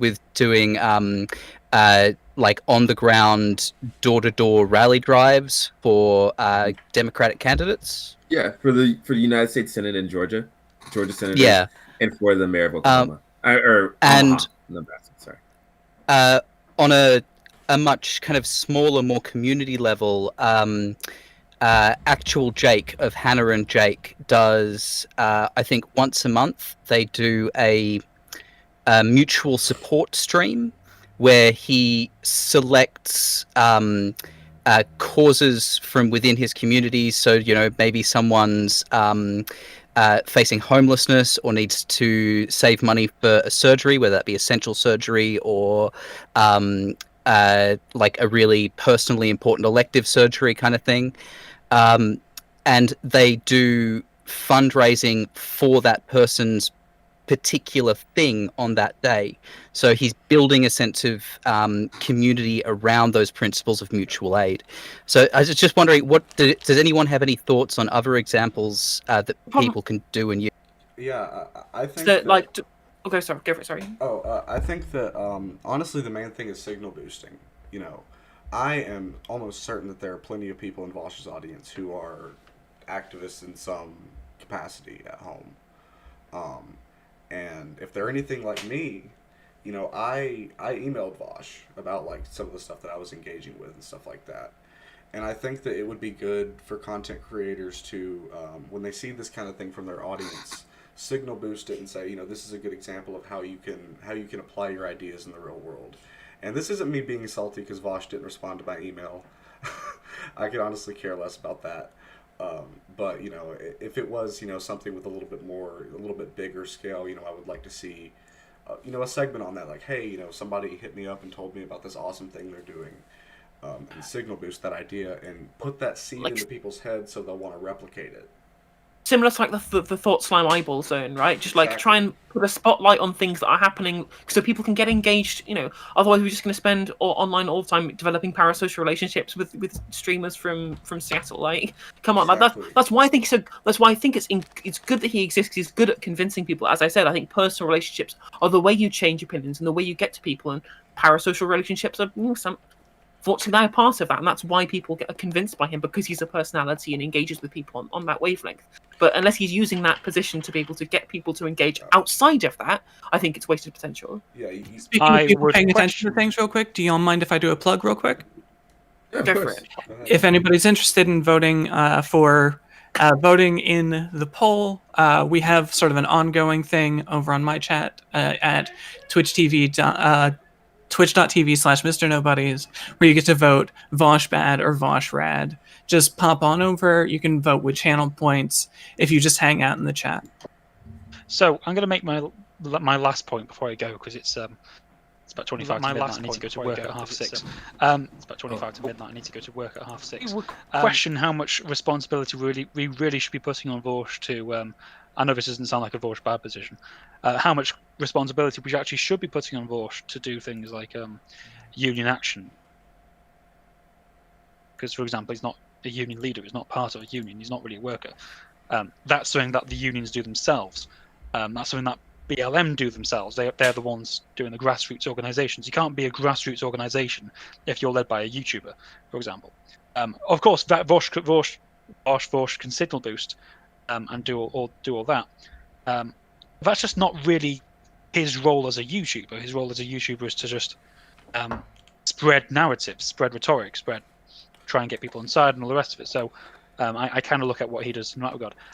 My problem with Vaush is, this might be the next part of our conversation, is his relationship with the Democrat Party. I think throwing the resources and throwing the intellectual capacities of the left into the black hole, which is electoralism, is one of my reasons for saying Vaush Bad. And I say that it distracts so heavily, encouraging leftists locally and nationally to engage in this electoral politics distracts a lot from that direct action, which actually does any good. That was a big ramble, but... So, thought that. Well, question one. I agree with Josh on that. All the way. What was your question? Just going to run through a few quick questions. Do you think that there is a material difference between the Republican Party and the Democratic Party? Yeah. Okay. Would you agree that in general the Republican Party has worse outcomes for a good number of people in America than the Democratic Party? In general, yeah. Are you familiar with the problems with first past the post voting systems and the spoiler effect? Yeah, we have that in the UK. Yeah. So given those factors, there is no reason for him to not push for people to vote for the Democrats. And I really dislike this false equivalency of you can either engage in electoralism or do direct action. No, we have to do both. We have to build dual power. We need to, be bolstering and supporting unions, but we also need to be doing everything we can to get politicians in who will be more friendly towards unionization. And even if it's only by a couple of degrees, the Democrats are more friendly towards unions and workers than the Republicans are. I think what I'd agree with, though, is the idea that I think the V-Man spends far too much of his time engaging with this when, I think, sure, we can get people to vote for the Democrats to, from a harm reduction perspective, and I think that's a very good thing. And I think him being critical of Bernie or Buster's leading up to the election was a good point that he made. But continually focusing on something as bland as how do we convince the Democrats on X, Y, Z? How do we move the Democrats on X, Y, Z? You're moving a snail. It's like pushing a pea up Ben Nevis with your nose, right? Like, how much change can we actually do within the Democratic Party when we could be doing something that actually has a real world impact? When yes, we should be doing. Mm-hmm. Because we should be getting people to get engaged with electoral politics from a harm reduction perspective. Because obviously, at the end of the day, if we want to be able to unionize, our vehicle with which to do so is through the political process in trying to make it so that we have the best chance of being able to do so. But that's and apart from using the electoral platform to be able to push our ideas rhetorically, like being able to use that as a jumping off point, as a soapbox with which to relay our ideas to people, just like Bernie Sanders did, even if he didn't win the nomination. That doesn't mean we should spend our entire time post-election then going, well, this is what Biden's doing, this is what the Democrats are doing, blah blah blah. When there's plenty more things we should be looking at from a direct action perspective. Exactly. I mean, before we go, I really want to respond. Sorry, mate. Before we go, I'm going to go soon. Before I do, I need to respond to that. So it isn't. I understand what you're saying when it's not exactly a this or that kind of situation, but in terms of where you invest resources, it kind of is. Do you invest £10 or $10 into this cause, or do you invest it into that cause? Do you split it half and half? It's up to you. But we tried this in the UK with the Labour Party, and we burned our fingers really badly. So we got Jeremy Corbyn involved into the leadership of the Labour Party, and we've had so much resources, so many funding campaigns, so much everything going towards the Labour campaign. Union activity, by the way, plummeted in the UK when Jeremy Corbyn was leader. That's actually an interesting point, because they weren't focused on unionising, they were focused on making sure Jeremy Corbyn wins the election. Now, when you've got the Conservatives, but you've got the whole Conservative establishment on their side, and you've got all the media on their side, and I've lost my track here.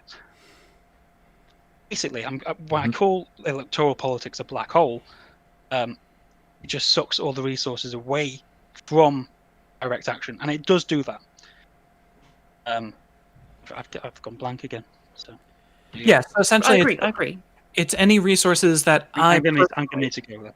That I personally expend on electoralism. I can't spend that on direct action, and while that's fine, like. Unfortunately, direct action, while it can be helpful, in the long term isn't as useful as electoralism.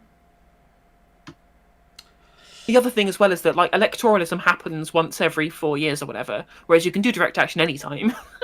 It's actually so a really a thing that I was fairly certain was going to happen is sort of happening. We are getting this political chilling effect now that Donald Trump is out of office. Like all these political commentators are hitting a content drought. Just back on the menu. Yeah, like the thing is that criticizing Biden is just not as available. I apologize. I really need to push back on the idea of direct action not being as effective long term as electoralism. Are you familiar with Rojava? Nope. You talking about the coffee? Is that in Washington? Oh, wow. The Democratic Republic in Syria. Thank you. The Kurds. Rojava is interestingly like. It is electoralism, but it's ground up it's direct democratic electoralism. Kind of like it's not electoralism like we think of it in our advanced Western democracies, but it is definitely a political process that's intertwined with direct action. Well, yeah, just the and I'm not. This is not me like fucking dissing you guys at all. But the fact that some people don't know about Rojava, that's like, wow, the online left is not doing a good job of telling people about. My flatmate's from Rojava. And on that note, I'm going. See you later, guys. All right, have a nice night. Okay, Yeah, it's not bad. I'd love to talk to you about electoralism later on. Well, I think Not a better time for you. Which is how many people realised that there were anti-capitalist protests, like riots happening in Senegal? Like, how many people were aware of that? Probably very few. Like, I wasn't. I didn't have a clue I did not about know until about you that. just mentioned it now. Yeah, like there's I've like one heard of of it. like Heard the of it. the anti like the I guess not explicitly anti-capitalist, but like anti-establishment candidates being essentially imprisoned by the ruling party on accusations. I'm not going to say whether they're spurious or not because I'm not looked into it enough to know. But essentially, the youth of Senegal are having their resources extracted sent to France. It's an anti-imperialist protest as well because part of them is trying to remove themselves from kind of French influence because that's a post-colonial era influence, right? And that's why the protests are happening because of the poor living standards and the poor economic prospects for the youth in Senegal. Interesting, very interesting. Just As it currently stands, I don't know if I have any hard concrete reason to believe that electoralism doesn't work, because if I like elected someone that was anti-capitalist, that they'd get imprisoned by the state. I just don't. Well, think it's not that they would be imprisoned by the state, but it's the fact that the corporate media is going to do everything in its power for that person not to get nominated. Right. Okay, so do you think there's a non-electoral way we could improve these conditions? Yes. What? So first of all, I don't think it can be a countrywide thing. I think it has to be a region-based thing. I think that people need to start these kind of obviously when it starts it's going to be local, but you want it to expand. These kind of mutual aid projects, these kind of what we're doing here in Appalachia. The idea is to create a canopy for collapse, a survival economy, and then a foundation for resistance. What that basically means is that setting up things where people can get their food from their local community, people can get health care in their local community, even things like community defense and policing, right? And these are all big ideas, but it starts with mutual aid a lot of the times. It starts with finding skilled individuals like, okay, this guy knows how to build a house. This guy knows how to fix a car. This guy knows how to grow a garden. Eventually you connect with enough people who have enough skills that you can meet most of your needs in day-to-day life within that community as long as you have the resources. And I think that is what we can do alongside electoralism, by the way. Because here's the alongside thing. It, okay. It's 5 seconds. You go vote. You go do the thing, and then you keep doing the other stuff. Pokemon Go to the polls. Yeah, it's oh, good God. It is merely a single tool on our table as leftists, and it's a tool that we need to use when it's time to use it. But I feel like a lot of leftists, they use that tool and they put it down, and then they wait until it's time to pick up that tool again, instead of looking at everything else they can do. 100%. Yeah, I can respect that. Yeah, for sure. So yeah, I think I agree with that. I will also say that there is broader engagement with electoral politics that we as leftists should be looking at. I do completely agree with you, Boaty, that mutual aid projects and direct action projects are really important and can be really effective. But I do also think that we can be more involved in electoral politics. Getting involved, not necessarily like national level stuff is a lot harder to influence, but local level things. If there's a promising candidate or party that's active in your municipality or state, see what you can do and encourage people who are in your audience to go and volunteer their time doing a leaflet drive or helping out with strategy or helping out with managing a social media campaign. And focusing on candidates that that are advocating for important issues that will actually impact people's lives. Yeah. I think this is one of the ways that no matter what country we're in, we can build support for more leftist policies. It's become a little bit of a meme recently, but it's kind of that sewer socialism idea of the really kind of bread and butter things that affect you immediately and ways that we can improve people's lives to help to bring them on board. Yeah. Also, a lot of political parties, the people actually staffing them tend to be really old and rusted on. So if you show up with 5 to 10 friends to a local branch office and you're like, hey, we want to get involved in helping out XYZ party with this stuff, they'll go, oh yeah, the youths are here. Oh, this is lovely. Okay, let's get you involved. What have you been thinking about? What are your ideas? And actually, something that's that I didn't know until I fucking did it. It's really easy to talk to your mayor, you can get involved in local government by just walking into City Hall. That was the weirdest realization that I had. And the thing that cued me into political effectiveness to the greatest degree was when I spent 2 hours just sitting there talking to my mayor, talking to the city's mayor in his office. Hey, what city do you live in? Dude, Maryland. Yo, for real. Oh wow! It's really easy to talk to your mayor in small towns, man. You can just walk in. I live in fucking Orlando, and when I bring up things like the police budget to my mayor, he gets the biggest sour face. He'll be so condescending. The state council members will be all like, "Well, if you've never been a police in your life, then how you know we need to fund the police?" So what you do? But I live in Orlando, so that's like a city. And also like not bringing it up in like, you know, we have to defund the police. It's like you go in and you talk to them. It's hard to explain exactly how you go through the conversation, because like the thing is you have to be receptive or seem receptive. Now I walked in to my mayor's office into the city hall in like a dirty white t-shirt and fucking dirty ass scrub pants and flip-flops because I wanted to look like a homeless person, because that was a huge problem in the city I was in, and I wanted to make sure that the mayor would take the idea of a homeless person coming to talk to him seriously. That's hot. Yeah. It's a really good strategy, actually. I am a very theatrical person.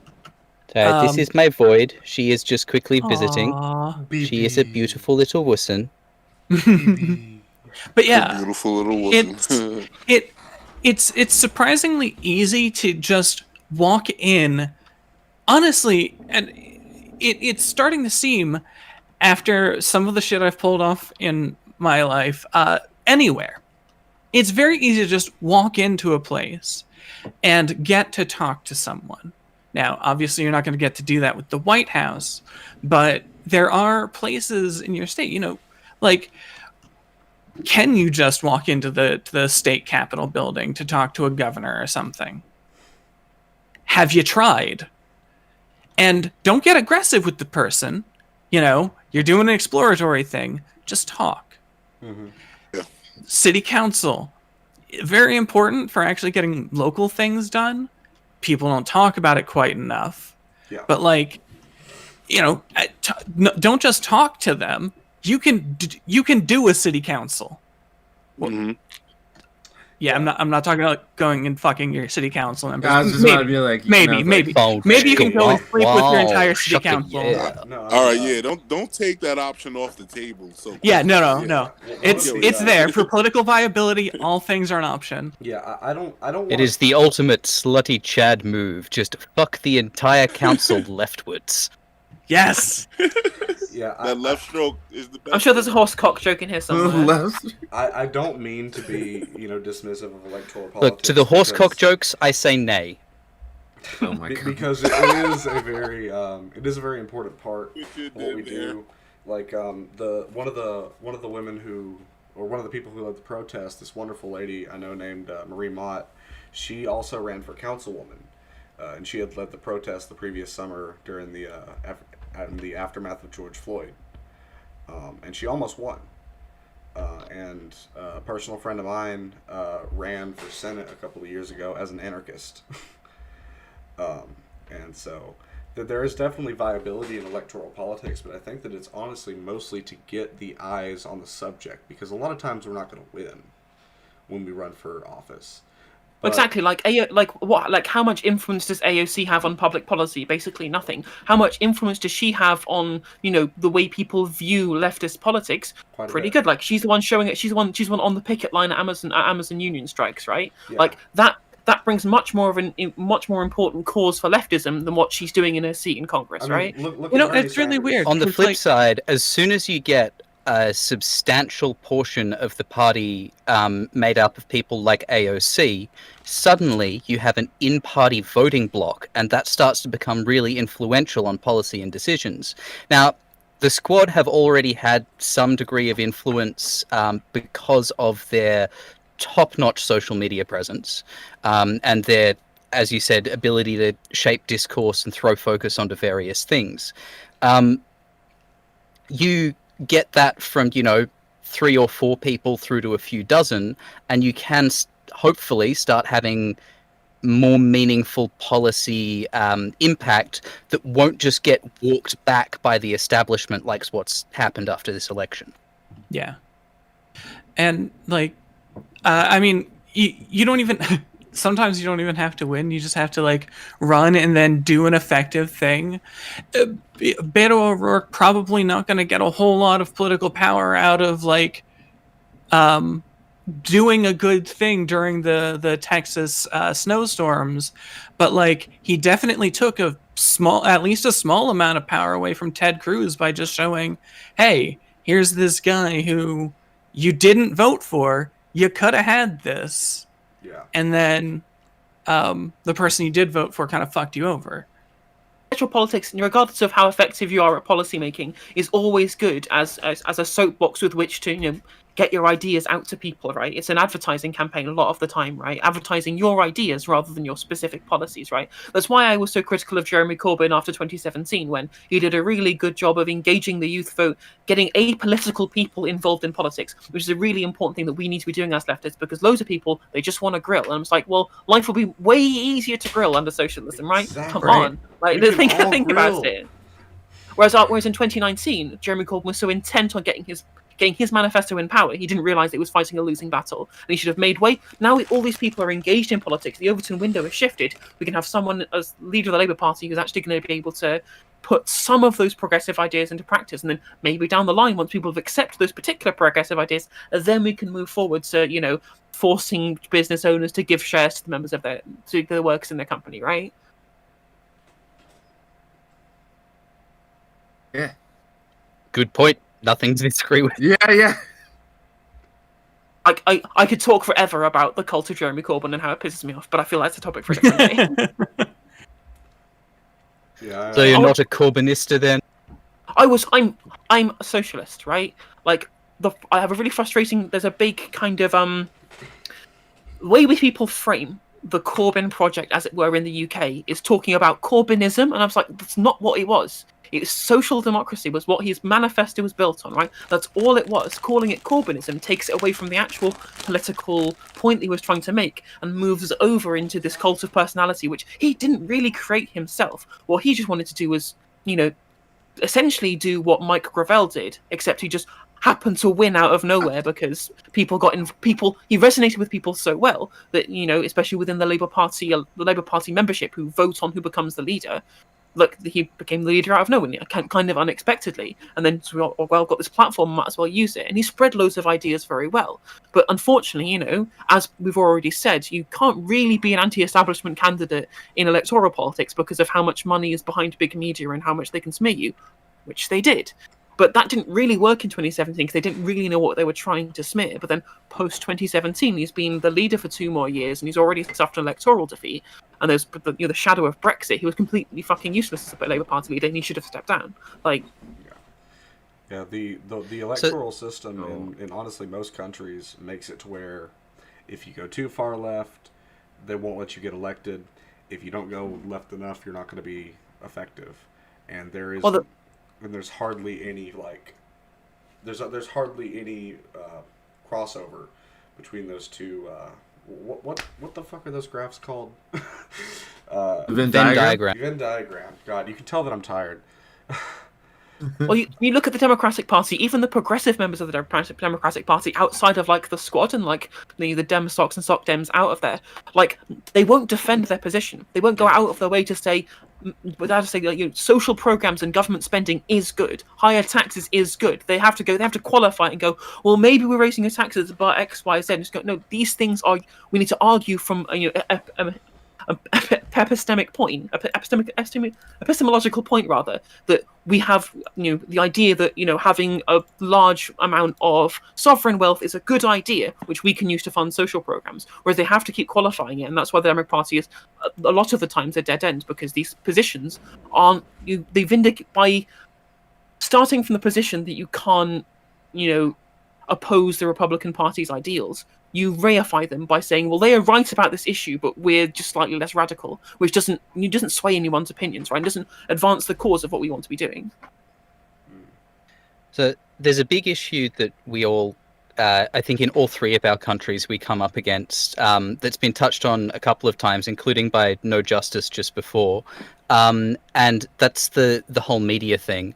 I think we've all been like royally fucked over by Murdoch. As an Australian, I apologize for his existence. That's our bad.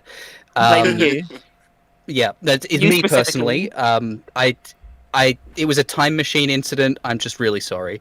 But it's very important for us to build alternate media networks, and it also comes down to the stuff I was talking about before with building up media literacy and training people to be analytic, to be skeptical of the media that they encounter.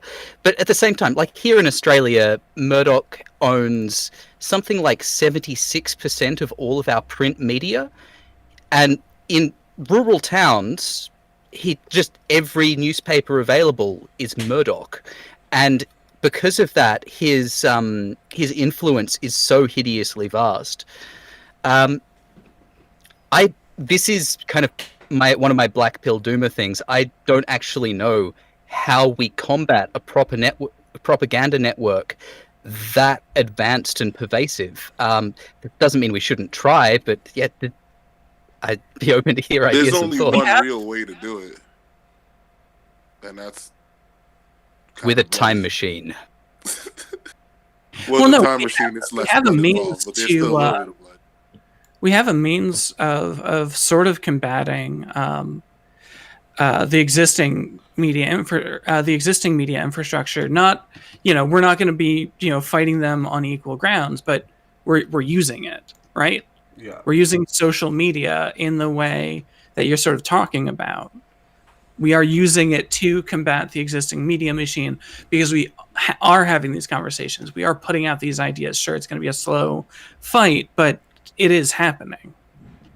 Yeah. This is something where I do think that electoralism can actually help us, because something that's tied to electoralism is regulation and regulatory power. Like here in Australia, we have anti-monopoly laws, but they're not being properly enforced. We did have laws that were preventing one company or person from owning too many different kinds of media, but they got stricken from the books because we had a string of right-wing politicians coming in that were being supported by Murdoch, and Murdoch wanted those laws gone. This is a reason that I think we can't afford to give up on electoral politics, is because of the legislative environment around things like media monopolies and information spread and disinformation. I mean, if you pass the right laws, America could stop Fox News from functioning because it's not a news source. Or it could go through and break stuff up. Just enforcing most countries' existing anti-monopoly laws would be enough for this. But it requires the political will that needs us to get involved in electoral politics, even though it's a Sisyphean battle. Yeah. I really hate to pause the momentum of the conversation, but I'm about to head off. Just wanted to say thanks for having me on. This was a really awesome conversation. I'm glad I made time to do this. It was great meeting all of you. I would highly recommend that you guys look into Rojava and how it was formed if you don't already know about it. And I'd also I'm gonna check it out, man. You sparked my interest. I would also recommend you read the book Anarchism and the Black Revolution by Lorenzo Camboa Irving. He was a Black Panther, still is a Black Panther. He's still alive. My group has actually talked to him before, and Awesome. That book kind of is the blueprint that we're going off of, and I think that it's a resource that any leftist should check out. So you guys have a great